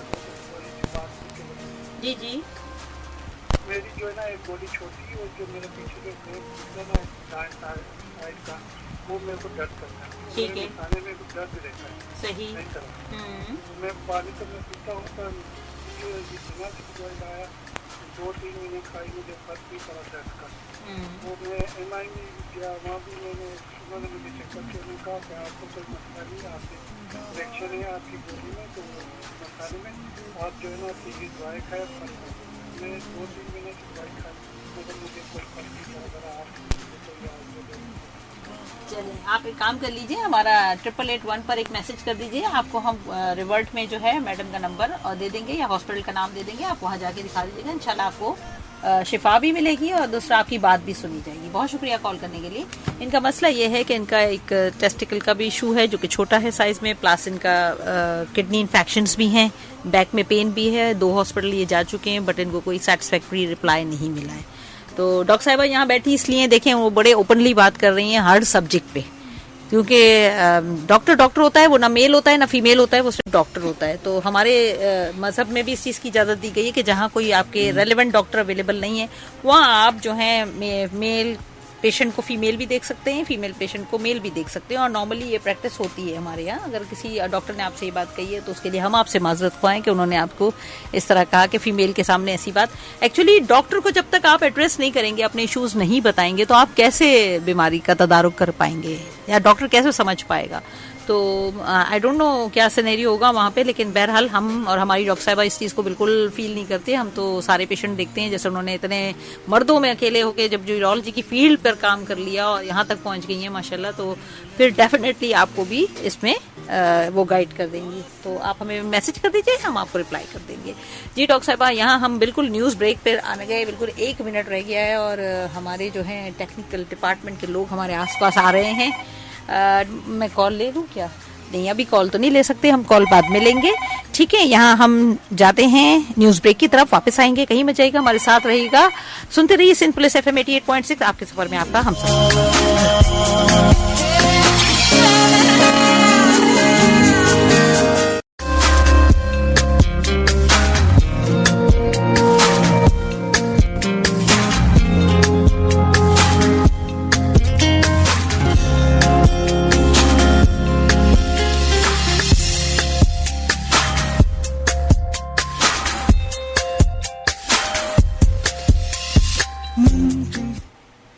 लिसनर्स वेलकम बैक। प्रोग्राम है हेल्थार, मैं हूं डॉक्टर सारा, मेरे साथ मौजूद है डॉक्टर हिरा बुम्बिया और हम बात कर रहे हैं यूरोलॉजी पे, गुर्दे मसाने की तकालीफ पे। इसके अलावा हमने बात की मर्दों के बांझपन पे यानी मेल इनफर्टिलिटी पे। मर्दों में एक और इशू भी होता है हिरा, जो जैसे हमने पहले भी डिसाइड किया था कि इस पे भी हम जरूर एड्रेस करेंगे। जिस तरह खवातीन का यूरिन का इशू होता है, इस तरह मर्दों में भी ड्रिपलिंग का इशू होता है, पेशाब के कतरे गिरना, और एक सर्टेन एज पर ये होता है। कुछ हमें बताइए कि वो क्या एज होती है मर्दों के अंदर और ये क्यों होता है, ये प्रोस्टेट क्या होता है? प्रोस्टेट के हवाले से ये सारे मसले जो आपने बताए हुए होते हैं। प्रोस्टेट एक्चुअली पेशाब का गुदूद है, जो मर्दों में स्पेशली गुदूद होता है पेशाब का, ठीक है। उसके हवाले से मर्दों को तकलीफ होती है। एक सर्टेन एज आफ्टर 45 इयर्स जो है मेल्स इस चीज से शिकार होते हैं। और क्योंकि ये हर मर्द में गुदूद नॉर्मल होना होता है, पर वक्त के साथ साथ ये अपने साइज में बढ़ता जाता है, जिसकी वजह से पेशाब में रुकावट देता है। अब इसके साथ हर जो है आदमी को जैसे कि सिम्टम्स अलग अलग होते हैं, तो इसके अंदर बहुत सारे सिम्टम्स हैं, जिसमें से हर किसी को 2 या 3 सिम्टम्स होते हैं। सबसे ज्यादा इम्पोर्टेंट जो सिम्टम मरीज हमारे पास आता है वो ये बोल के आता है कि बार बार पेशाब आ रहा है, या दिन के वक्त भी उनको बार बार जाना पड़ रहा है, और रात के वक्त नींद खराब हो रही है बार बार उनकी, जिसकी वजह से वो आते हैं हमारे पास। और उसके बाद फिर पता करने पे और भी बहुत सारे इश्यूज चल रहे होते हैं, यानी कि जल्दी होना पेशाब का, या पेशाब के कतरे गिर जाना, या आपके कपड़े खराब हो रहे हैं पेशाब की वजह से। तो ये ऐसे सारे मसले हैं जो कि पेशाब के गुदूद की वजह से मर्द हजरात में खास तौर पर होते हैं। और क्योंकि ये 45 इयर्स ऑफ एज से आप सस्पेक्ट कर सकते हैं कि ये आपको हो रहे हैं, तो ये जो है लेट ओल्ड एज की ही बीमारी है और इसका ट्रीटमेंट भी मौजूद है। और ज्यादातर ये क्योंकि हर कोई कहता है कि ये अब हमें क्यों हो गया, या अब इस उम्र के आदमी को नहीं हुआ, तो हर किसी को नहीं होता डेफिनेटली ये चीज, बट जिसको अगर होता है तो इसका ट्रीटमेंट मौजूद है। सही। ट्रीटमेंट के अलावा क्या ऐसी प्रिकॉशंस हों कि जिन मर्दों को नहीं होता या जिनको नहीं होना चाहिए, लेटर स्टेज में भी नहीं होना चाहिए, अगर आप हेल्दी हैं तो क्या ऐसा कोई है प्रिकॉशनरी मेजरमेंट या पैमाना? अच्छा, इसके अंदर ये है कि क्योंकि जिस तरह आपकी स्किन है, ठीक है, आपकी स्किन ग्रो करती है, जैसे आप एज करते जाते हैं आपकी स्किन में चेंजेस आते रहते हैं, इस तरह आपकी बॉडी के दूसरे ऑर्गन्स भी डिफरेंटली ग्रो करते हैं, ठीक है।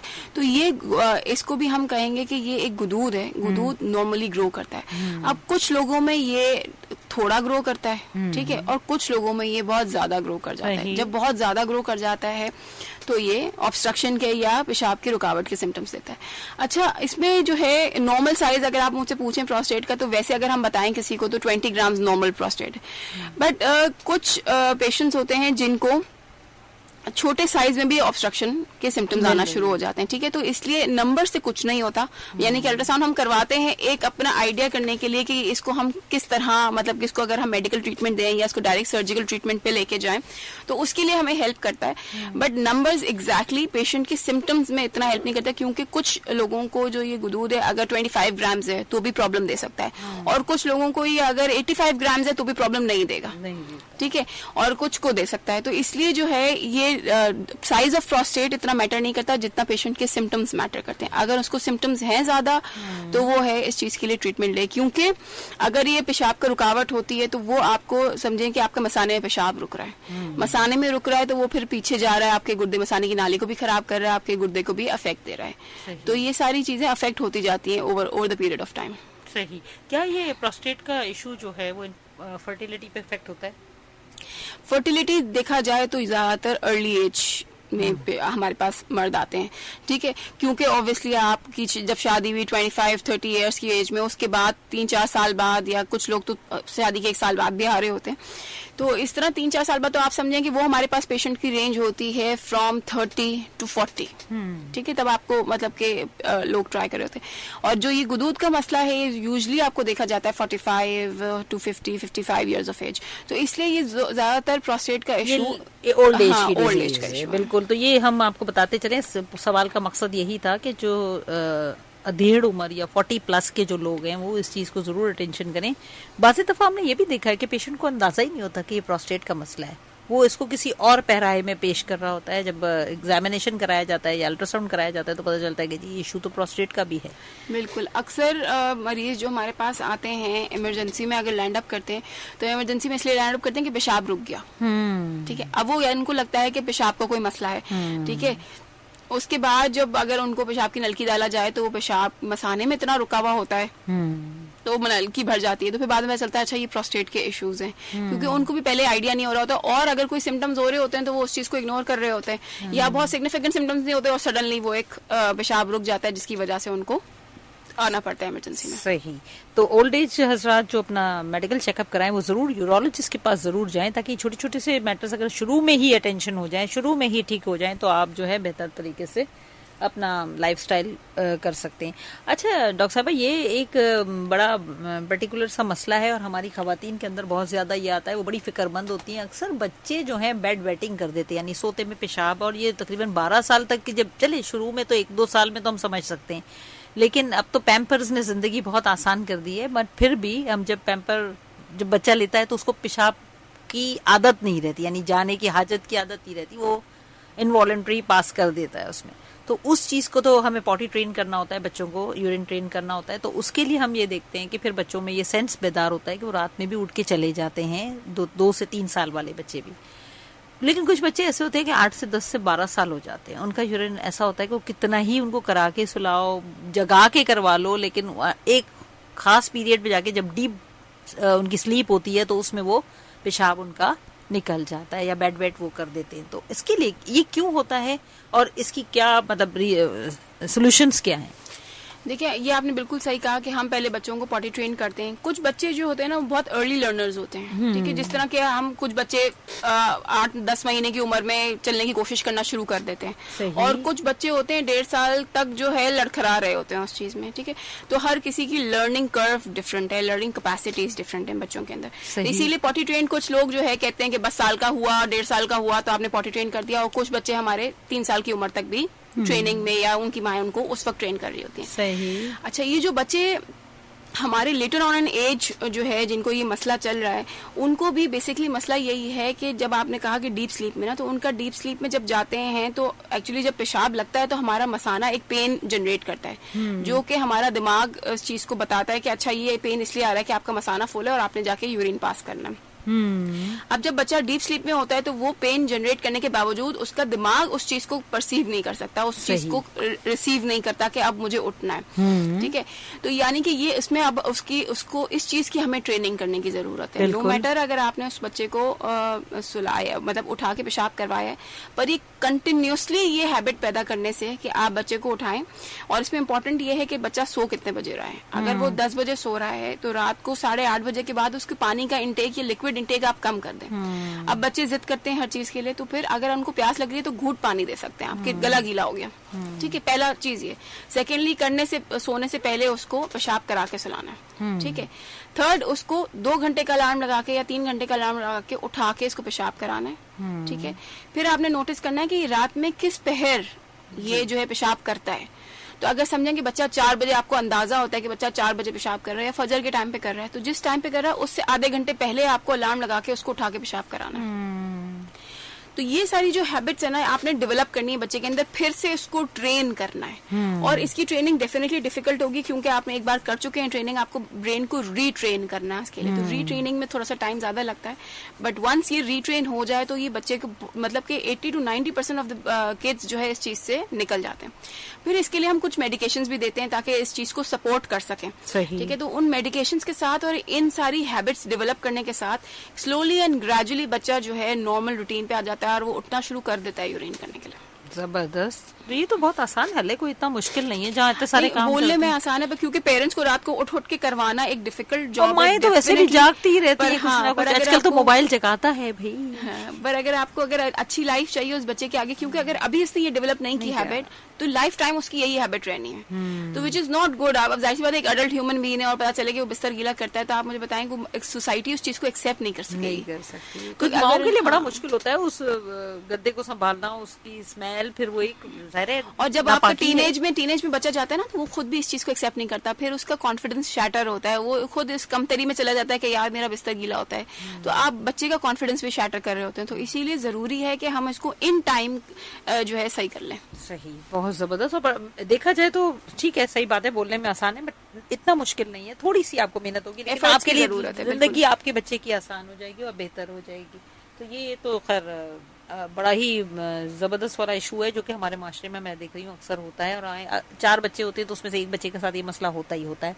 और देखिए, आप खुद अंडरस्टैंड करें इस चीज को कि जब 4 बच्चे होते हैं तो ऑब्वियसली जो पहला बच्चा होता है उस पर सबसे ज्यादा टेंशन होती है, क्योंकि वो वाहिद इकलौता है। ये नहीं मैं कहना चाहती कि वो पहला है और या ज्यादा चाहिए है, बट एक नेचुरल फिनोमिना है कि अगर एक बच्चा है तो फोकस्ड हो गया। अब जब 2 हो गए तो डिवाइड हो गई आपकी अटेंशन। नेचुरली है, मतलब अगर कोई चाहे भी ये कहना कि भाई नहीं मेरी फुली फोकस्ड है, तो नेचुरल है, क्योंकि you are divided, you are one human being और आप डिवाइड हो गए। इसमें कोई शर्मिंदगी की बात नहीं है, कोई मसला नहीं है। अगर आपके चौथे बच्चे के साथ भी मसला हो रहा है या तीसरे बच्चे के साथ भी ये मसला हो रहा है, सही, तो इसमें कोई शर्मिंदगी की बात नहीं है। आप अभी भी एफर्ट्स करेंगे तो हो जाएगा उस बच्चे। और हो सकता है कि उस बच्चे को आपकी एक्स्ट्रा एफर्ट्स की जरूरत है। कोई बच्चा होता है ना कि आपको उस पर ज्यादा तवज्जो की जरूरत होती है, चाहे आप दे रही हो अपने फुल, तो फिर उस बच्चे पे आप ज्यादा तवज्जो दें तो इंशाल्लाह ये मसला भी आपका हल हो जाएगा। सही, बिल्कुल ठीक है। और ये माओ को चाहिए कि इस सिलसिले में थोड़ी सी एफर्ट करनी पड़ेगी आपको, जरा सी इस एफर्ट से आपके बच्चे की लाइफ भी अच्छी हो जाएगी, और जो आप कह रहे हैं कि कॉन्फिडेंस लेवल उसका इम्प्रूव हो जाएगा, तो इससे बड़ी तो कोई बात ही नहीं है ना कि लाइफ में अगर बच्चा ही कॉन्फिडेंट ना हो तो फिर उसने क्या गेन किया और आपने क्या हासिल। बिल्कुल, कॉन्फिडेंस जो ना हर लेवल पे प्ले करता है, बिल्कुल, तो आपको वो बहुत जरूरी है बच्चे के लिए। सही। अच्छा डॉक्टर साहब, यहाँ हम आपको अब सुना देते हैं एक अच्छा सा ट्रैक जो है फरिया का, और काफी देर से मैंने इसको निकाला हुआ है, और आजकल मौसम भी है सर्दियों का, और फिर पतंगों का आने वाला है और आ ही गया होगा किसी हद तक।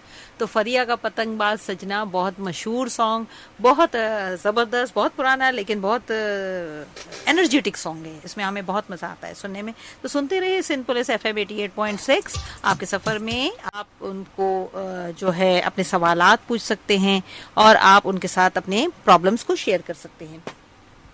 जी, सिंध पुलिस FM 88.6 आपके सफर में आपका हम सफर।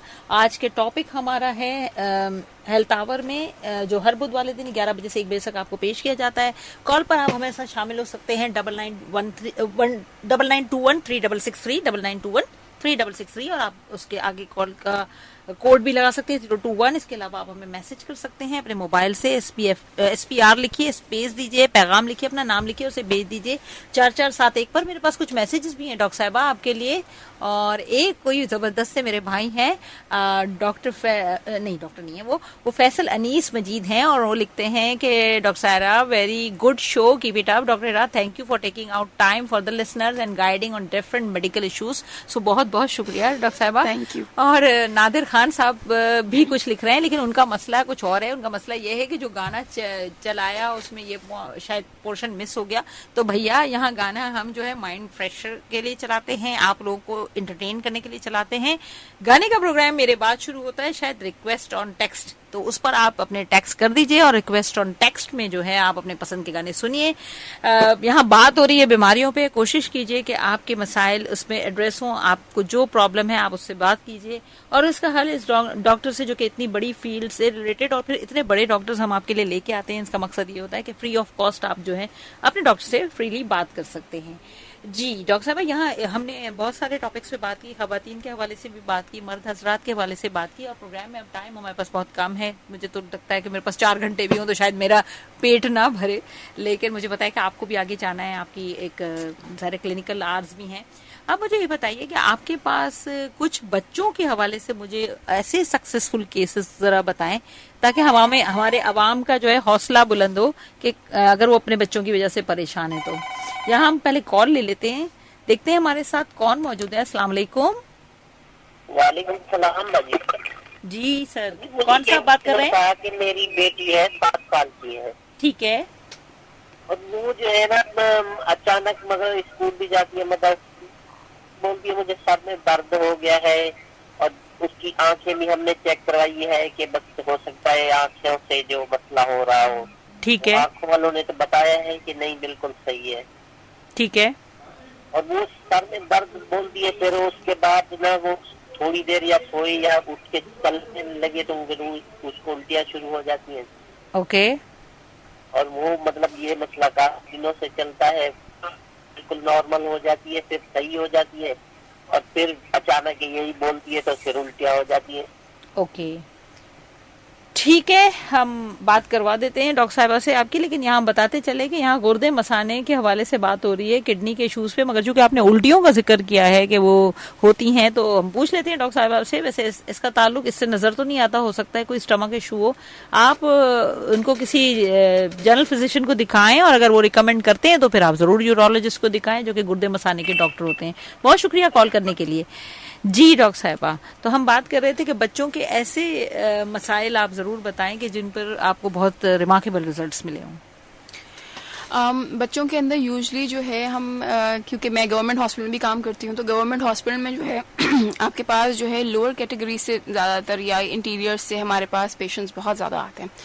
और यूजली जो है अब कराची में स्पेशली हमें इस तरह के केसेस नहीं मिलते जो हमें इंटीरियर से केसेस आते हैं। तो बच्चों के अंदर आप अगर देखें तो उन बच्चों के अंदर पूरी पूरी किडनी के जितने स्टोन्स होते हैं, ठीक है। और क्योंकि और बच्चे हमारे पास कंप्लेन क्या करके आते हैं, कंप्लेन ये लेके आते हैं कि पेशाब में जलन है या कभी कभी पेशाब में खून आ रहा है, ठीक है। तो उन बच्चों का जो है जब हम करवाते हैं अल्ट्रासाउंड तो हमें दिखता है कि उसके अंदर स्टोन्स हैं, फिर हमें सीटी करवाना पड़ता है, सीटी के भी करवाते हैं तो उसके अंदर दिख रहा होता है कि या मसाने में इतना बड़ा स्टोन, जितना मसाना है उतना ही स्टोन है उन पेशेंट्स में, और या गुर्दे के जितना गुर्दा है उतना ही स्टोन है। तो इन पेशेंट्स में क्योंकि परेशान, जाहिर सी बात है पेरेंट्स बहुत ज़्यादा परेशान होते हैं बच्चों के हवाले से, तो उन पेशेंट्स को भी अल्हम्दुलिल्लाह हमने जो है ट्रीट किया। और उन पेशेंट्स को सब समझते हैं कि गुर्दा पूरे निकाल दिया जाएगा क्योंकि इतना बड़ा स्टोन है, या मसाने को हमें निकालना पड़ेगा क्योंकि इतना बड़ा स्टोन है, तो इस तरह नहीं होता।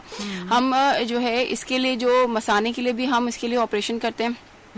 उसमें एक तरीका ये होता है कि हम सुन्नत के तरीके से जाके और स्टोन तोड़ सकते हैं, दूसरा उसको हम कहते हैं लेजर के तरीके से स्टोन तोड़ना, वो हम तोड़ सकते हैं, नहीं तो फिर हम जो है ऑपरेशन के जरिए उस स्टोन को निकाल सकते हैं। मसाना अपनी जगह कायम रहता है और जो है स्टोन हम इसको निकाल सकते हैं। सेकेंडली किडनी के लिए हवाले से भी ये स्टोन का जो मसला रहता है उसके लिए भी हम जो है लेजर का ऑपरेशन जिसको कहते हैं हम PCNL, ठीक है, आम हरफ ज़बान में ड्रिल वाला ऑपरेशन होता है ये। तो उसमें जो है हम एक छोटा ड्रिल करके गुर्दे के अंदर जाके पथरी तोड़ के निकालते हैं, या जो है हम इसके लिए बड़ा चीरे वाले ऑपरेशन भी बहुत सारी जगहों पे होता है क्योंकि इंटीरियर्स में अभी ये ज्यादातर नहीं आई हैं चीजें, तो वो उससे भी पथरी निकाल दी जा सकती है।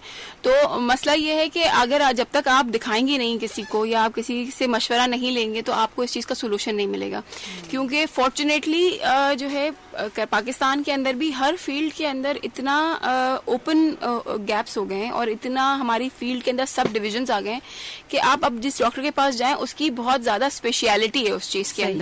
यानी कि सब पहले सिर्फ जनरल सर्जरी होता था जो हर इन सब चीजों को डील करता था, और ऑब्वियसली उस वक्त उस जमाने में इतना सारे गैजेट्स भी नहीं आए थे।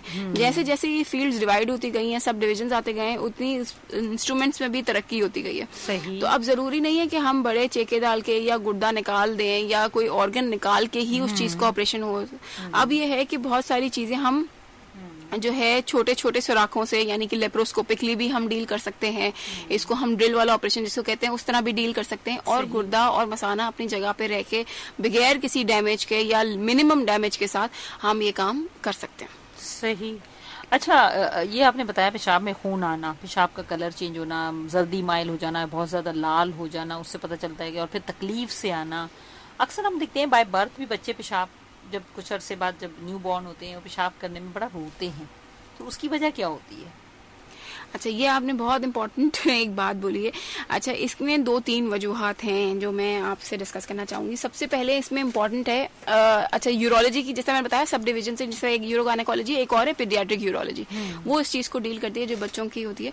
उसमें यह है कि जब बच्चा बन रहा होता है उसी वक्त जब अल्ट्रासाउंड करवाते हैं माँ के और देखने के लिए कि बच्चे की ग्रोथ सही हो रही है, उसके अंदर जो है अक्सर और बेशतर तौर पे जो है ये बच्चे की किडनी का जब अल्ट्रासाउंड होता है जब वो बन रहा होता है तब उसके अंदर सूजन दिखती है। तो यानी कि अब इतनी टेक्नोलॉजी आगे बढ़ गई है कि जब बच्चा बन रहा है उसी वक्त हमें पता चल गया कि कोई ना कोई इश्यू चल रहा है बच्चे के साथ, ठीक है। तो उसके बाद आपको माँ को ये एडवाइस किया जाता है कि जब बच्चा पैदा हो जाए तो उसको ले आइएगा, विद इन फर्स्ट वीक हम इसका अल्ट्रासाउंड करके देखेंगे। उसके अगर अल्ट्रासाउंड में उस वक्त भी सूजन आती है, ठीक है, तो उसका मतलब है कि उसकी गुर्दे मसाने की जो नाली बनी हुई है उसकी बनावटी कोई फॉल्ट है। उस बनावटी फॉल्ट की वजह से उसमें किंक है या उसमें एक क्या कहेंगे उसे रुकावट है जिसकी वजह से गुर्दा क्लियर नहीं कर रहा, ठीक है। जब गुर्दा क्लियर नहीं कर रहा ऑब्वियसली पेशाब कम आ रही है बच्चे को, और बच्चे को दर्द भी, गुर्दा भी फूला हुआ है, ठीक है, और उसकी वजह से गुर्दे के अंदर मसले मसाइल पैदा हो सकते हैं।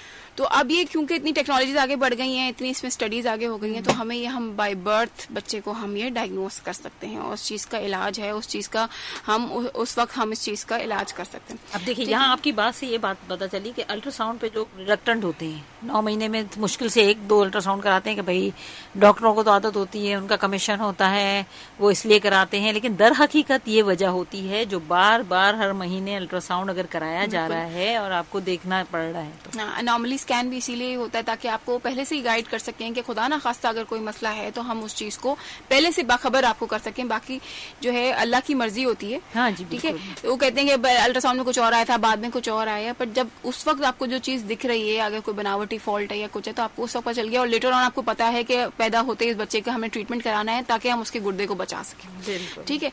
दूसरा मसला ये होता है कि पेशाब की नाली के अंदर वेल्व बने हुए होते हैं, ठीक है। वो बनावटी तौर पे कुछ बच्चों के अगर सही नहीं बने हुए या ज्यादा उठे हुए हैं जिसकी वजह से बच्चा पेशाब नहीं कर पाता, सही, ठीक है, तो उसका भी इलाज है। उस वक्त पेशाब की नलकी लगाना या उस वक्त उसकी कोई सर्जरी उस वक्त होना, तो ये आपका यूरोलॉजिस्ट आपको उस टाइम पे बेहतर गाइड करेगा, क्योंकि बच्चे का मसाना भर जाएगा पेशाब से, वो पेशाब नहीं कर पाएगा, सही। और बच्चा रो भी रहा होता है क्योंकि उसको प्रेशर लगाना पड़ता है उस पेशाब को निकालने के लिए।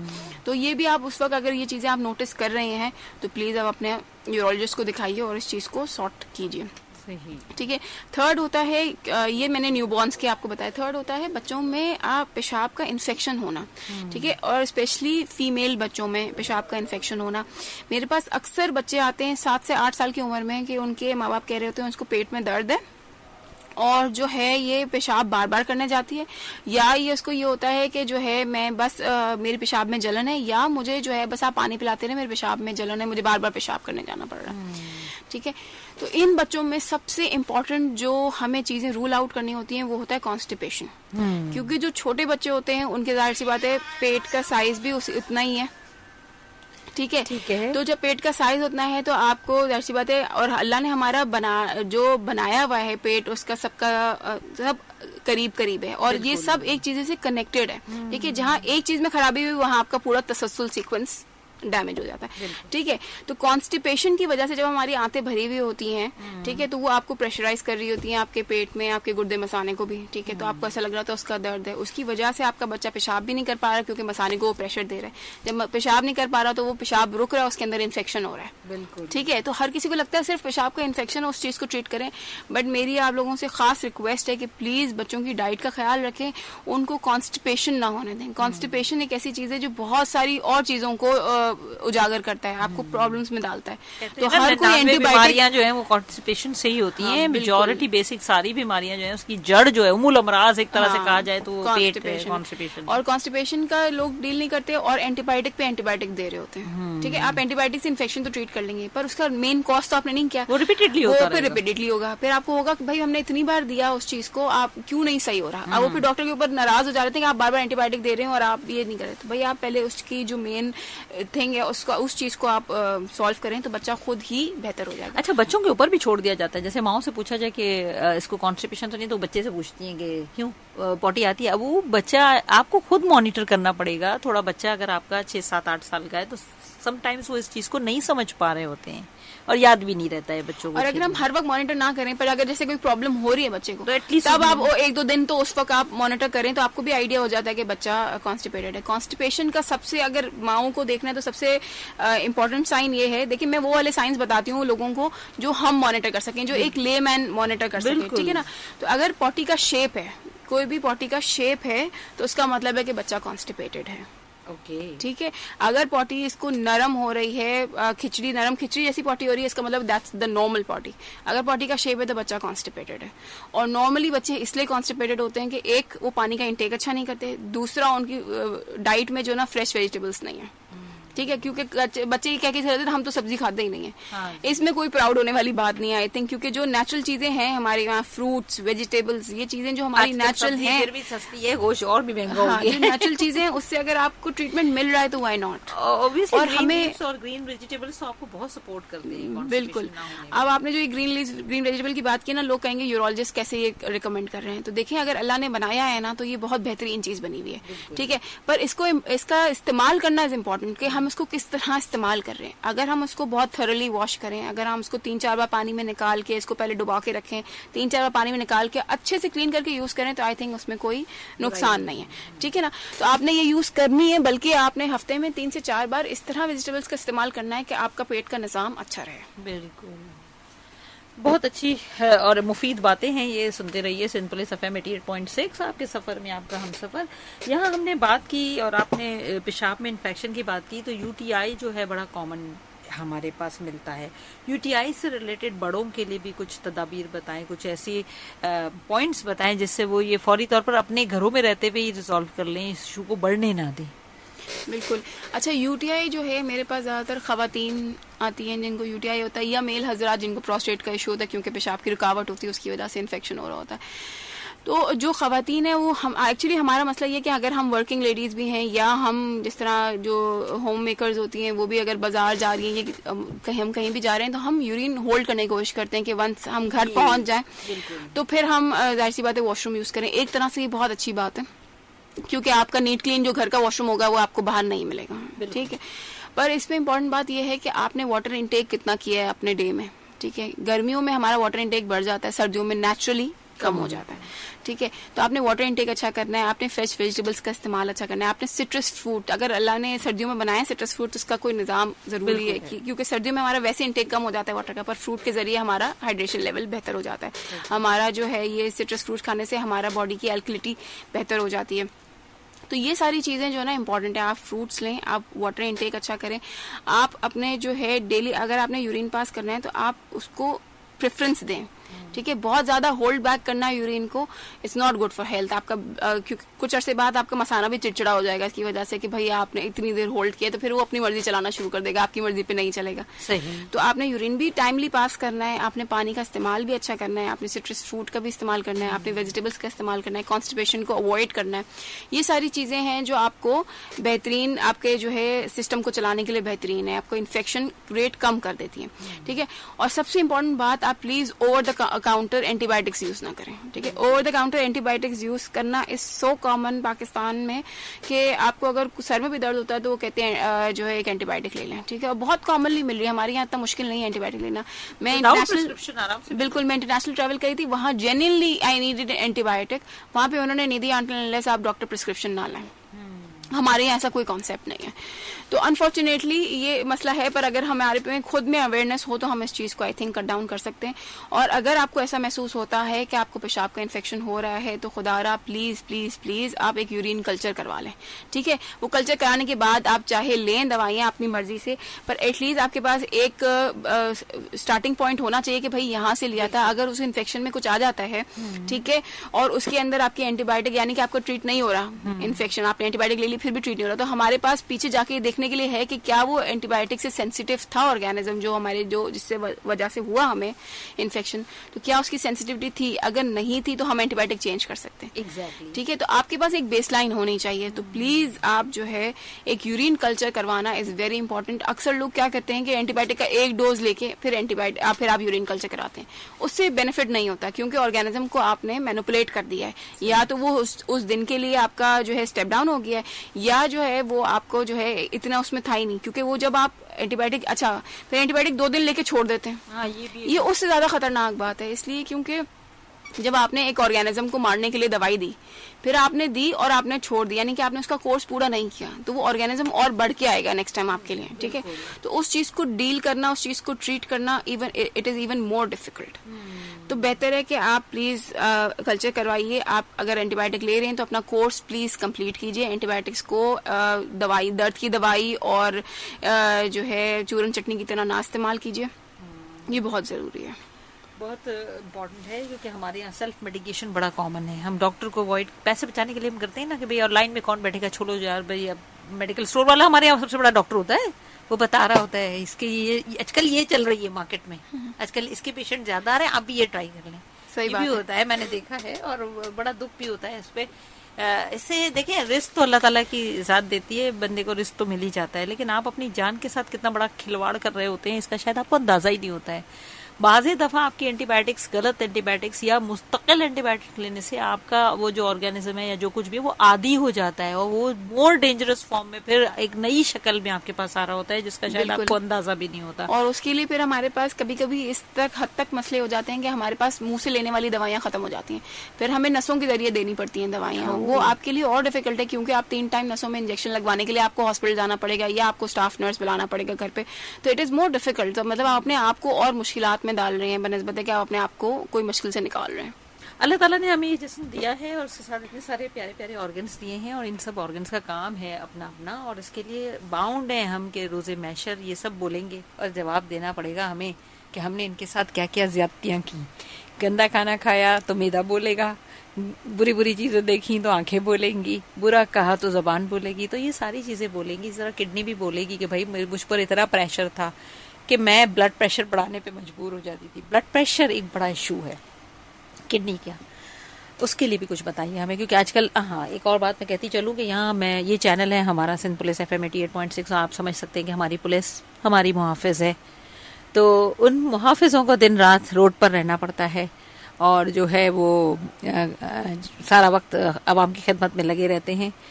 यकीनन पानी का इंटेक बहुत कम होता है और अपने कामों में मसरूफ होते हैं, धूप में होते हैं, गर्म सर्द हवाएं चल रही होती हैं। आप कोई अच्छी सी हमारे जांबाज सिपाहियों के लिए कोई ऑफर, कोई बात कहना चाहें तो वो भी ज़रूर कहिएगा अपने मैसेज के साथ। यहाँ हम ब्लड प्रेशर पे पहले बात कर लेते हैं। ब्लड प्रेशर एक्चुअली अगर देखा जाए तो समटाइम्स इस तरह होता है कि यूजली आपका जो है अगर ये ब्लड प्रेशर किडनी से सिर्फ उसी वक्त रिलेटेड होता है जब कोई किडनी की डिजीज हो, यानी कि अगर हमारी किडनी फंक्शन नहीं कर रही, ठीक है, तो वो उसमें से हार्मोन्स इस तरह निकालती है कि जो आपका ब्लड प्रेशर बहुत रेस कर देते हैं। नॉर्मली हमारा जो किडनीज हैं ये मेंटेन कर रही होती हैं इस ब्लड प्रेशर को, ठीक है, जो हमारे यूजली या तो जनरल फिजिशियंस देख रहे होते हैं या नेफ्रोलॉजिस्ट देख रहे होते हैं। बट अनफॉर्चुनेटली जब गुर्दे की ऐसी कंडीशन हो जाए कि गुर्दा अपने तौर पर काम नहीं कर रहा, यानी हमने उसको मैक्सिमम डैमेज दे दिया और गुर्दा काम नहीं कर रहा, तो फिर जब वो एक फजूल चीज यानी कि एक क्योंकि नाकारा चीज बन के हमारे गुर्दे में बॉडी में रह रही होती है, तब वो हमारा ब्लड प्रेशर बहुत रेस करती है। ठीक है, तो तब जरूरी होता है कि हम उस गुर्दे को निकाल दें क्योंकि गुर्दे का अपना फंक्शन खत्म हो गया होता है। ठीक है, बिकॉज स्टोन की वजह से या इन्फेक्शन बहुत लंबा अरसा रहा या गुर्दे की नाली बंद होने की वजह से गुर्दा नकारा हो गया, ऐसी किसी भी वजह से अगर गुर्दा नकारा हो जाए और उसकी वजह से ब्लड प्रेशर रेस कर रहा हो तो हम गुर्दा निकालने के लिए प्लान करते हैं। अदरवाइज जो है हम जो है मेडिकेशंस अगर आप बहुत ज़्यादा इसको डील कर रहे हो अगर मेडिकेशन से ब्लड प्रेशर को, तो ऑब्वियसली वो डैमेज कर रही होती है ज्यादा। ठीक है, तो अगर गुर्दा रीजन है उसका, यानी कि नकारा गुर्दा इसका रीजन है, तो उसको निकालना बेहतर है। नकारा गुर्दा या गुर्दे को निकालना और गुर्दों की वजह से डायलिसिस कराना, डायलिसिस बहुत कॉमन होता जा रहा है हमारे यहाँ, और हम देख रहे हैं कि ये एक बर्डन है, आपकी पॉकेट पे काफी बड़ा बर्डन होता है। डायलिसिस की नौबत क्यों आती है? डायलिसिस की नौबत सिर्फ उसी वक्त आती है जब आपके दोनों गुर्दे नकारा हो जाएं। ओके, ठीक है, यानी कि दोनों गुर्दे अपना काम नहीं कर रहे। अब गुर्दों का काम है आपकी बॉडी से वो सारी वो चीजें निकालना, जहरीली चीजें निकालना जो आपकी बॉडी को जिसकी जरूरत नहीं है। अगर आपके दोनों गुर्दे नकारा हो जाएं, ठीक है, किसी भी वजह से, तब आपको डायलिसिस जरूरत पड़ेगी। डायलिसिस एक ऐसा यूनिट होता है जो हमारे गुर्दे की तरह फंक्शन करता है, और उसके अंदर जो है हम खून पास करते हैं और खून से वो सारे टॉक्सिन्स निकालते हैं, और जो है जो हमारी नरिशमेंट की रिक्वायरमेंट होती है उसके अंदर वो ऐड करके ब्लड वापस बॉडी के अंदर डाल देते हैं। ठीक है, अब जो ये गुर्दे नकारा होने की वजह है वो मल्टीपल रीजंस की वजह से हो सकती है। यानी कि अगर बहुत कॉन्स्टेंटली ब्लड प्रेशर आपका बढ़ा हुआ है जो आपके गुर्दे को डैमेज कर रहा है, या आपके डायबिटीज की वजह से कभी कभी आपके गुर्दे डैमेज हो जाते हैं। कभी कभी इस तरह होता है कि पेशेंट ख्याल नहीं रख रहा होता अपना, या स्टोन्स पड़े हुए होते हैं और उसका ख्याल नहीं करा हमने, तो गुर्दे आपके नकारा हो गए। कभी इन्फेक्शन की वजह से, यानी कि सिग्निफिकेंट इन्फेक्शन हो रहा है, आपने उसको ट्रीट नहीं करवाया, होता रहा मल्टीपल टाइम्स गुर्दे के ऊपर डैमेज आता रहा, तो फिर गुर्दा नकारा हो जाता है। तो फिर इन सारी चीजों की वजह से जो है, जब दोनों गुर्दे आपके डैमेज हो जाए तब आपको डायलिसिस जरूरत होती है। अगर आपका एक गुर्दा भी काम कर रहा है और बहुत अच्छा काम कर रहा है, तो फिर आप बहुत अच्छी जिंदगी गुजार सकते हैं विदाउट डायलिसिस। ये देखा है हमने कि कुछ बाय बर्थ एक गुर्दे पे होते हैं और कुछ लोग अपना गुर्दा डोनेट करते हैं अपने रिलेटिव्स को या अपने लोगों को, बच्चों को। हाँ, तो आप एक गुर्दे पे बहुत अच्छी जिंदगी गुजार सकते हैं, पर एक गुर्दे का आपने ख्याल रखना है फिर, क्योंकि आपने अगर ब्लड प्रेशर बहुत रेज हो जाए, या आपकी शुगर कंट्रोल में नहीं है, या आप डिहाइड्रेटेड स्टेटस में बहुत मैक्सिमम टाइम्स रहते हैं, तो ऑब्वियसली वो जो गुर्दा है आपका वो डैमेज होगा। तो आपने अगर अपने गुर्दे का ख्याल रखा तो आप एक गुर्दे पे बहुत आराम से अपनी पूरी जिंदगी गुजार सकते हैं।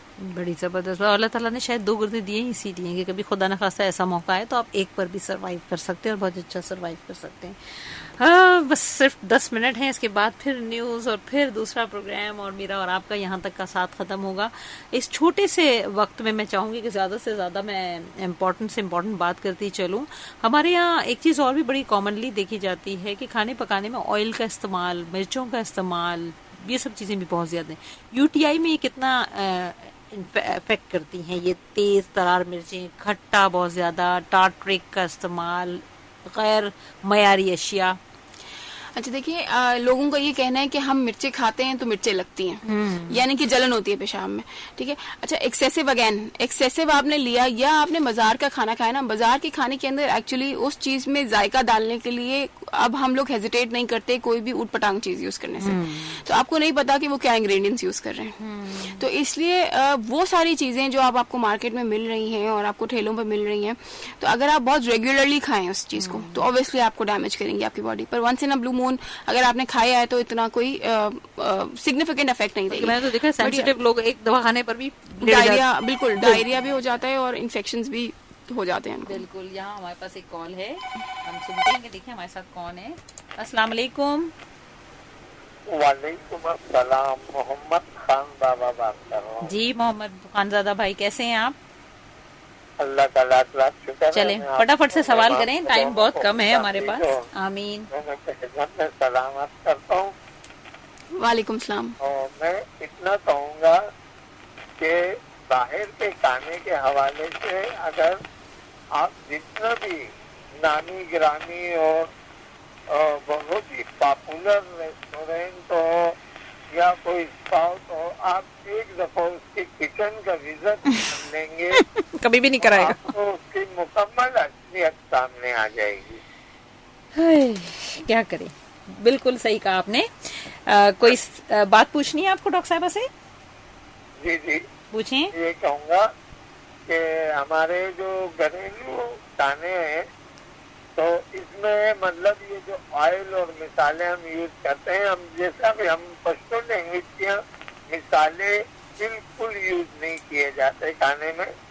तो मैं ये कहूँगा कि ये सेहत के लिए कितना नुकसानदेह है जो आजकल जो मिसाले मिल रहे हैं, और खास तौर पे खुले मिसालों के बारे में बताइए। बिल्कुल बिल्कुल बिल्कुल बिल्कुल बताते हैं आपको खुले मसाले और पैकेट के मसाले और उन्होंने क्या तबाही मचाई हुई है। बहुत शुक्रिया हमें कॉल करने के लिए, हमारे साथ रहिए, सुनते रहिए सिंध पुलिस FM 88.6।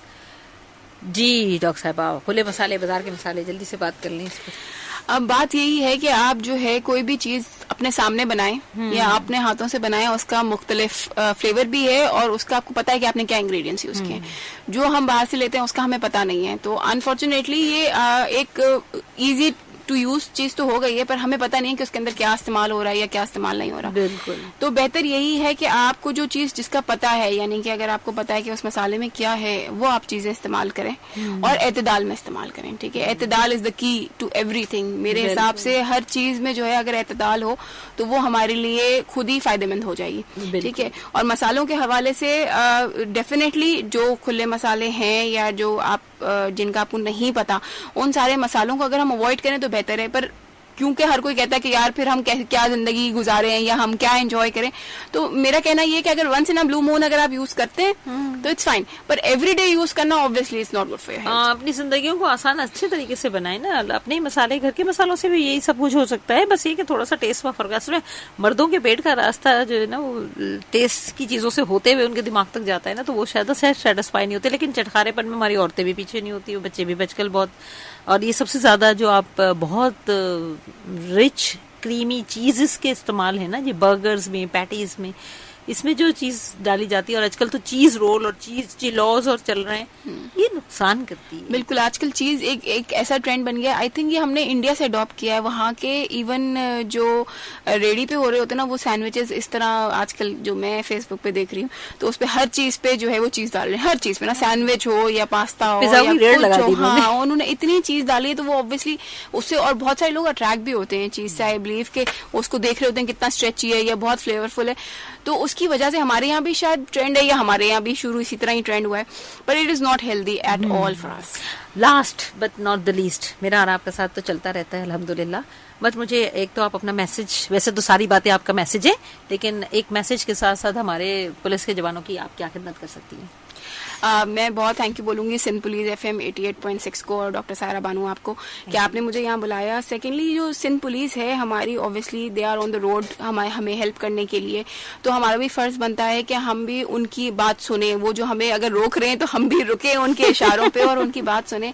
और फॉर सिंध पुलिस मैं तो ये कहूँगी कि हम सारे डॉक्टर्स हमेशा अवेलेबल हैं। उनको अगर हमसे कोई खिदमत की हमारी ज़रूरत है तो प्लीज़ आएँ क्लिनिक पे, हम बिल्कुल उनको देखेंगे इंशाल्लाह, पूरी मदद करने की कोशिश करेंगे। जबरदस्त। और इस पे इम्पोर्टेंट मैसेज मैं ये देना चाहूंगी कि अल्हम्दुलिल्लाह आई हैव बीन ब्लेस्ड कि मेरे father in law, mother in law, मेरे फादर, मेरी मदर ने मुझे बहुत सपोर्ट किया, मेरे हस्बैंड ने मुझे बहुत सपोर्ट किया, मेरे भाई ने मुझे बहुत सपोर्ट किया, and I have been blessed कि I have been born in a family जो बहुत सपोर्टिव है अल्हम्दुलिल्लाह।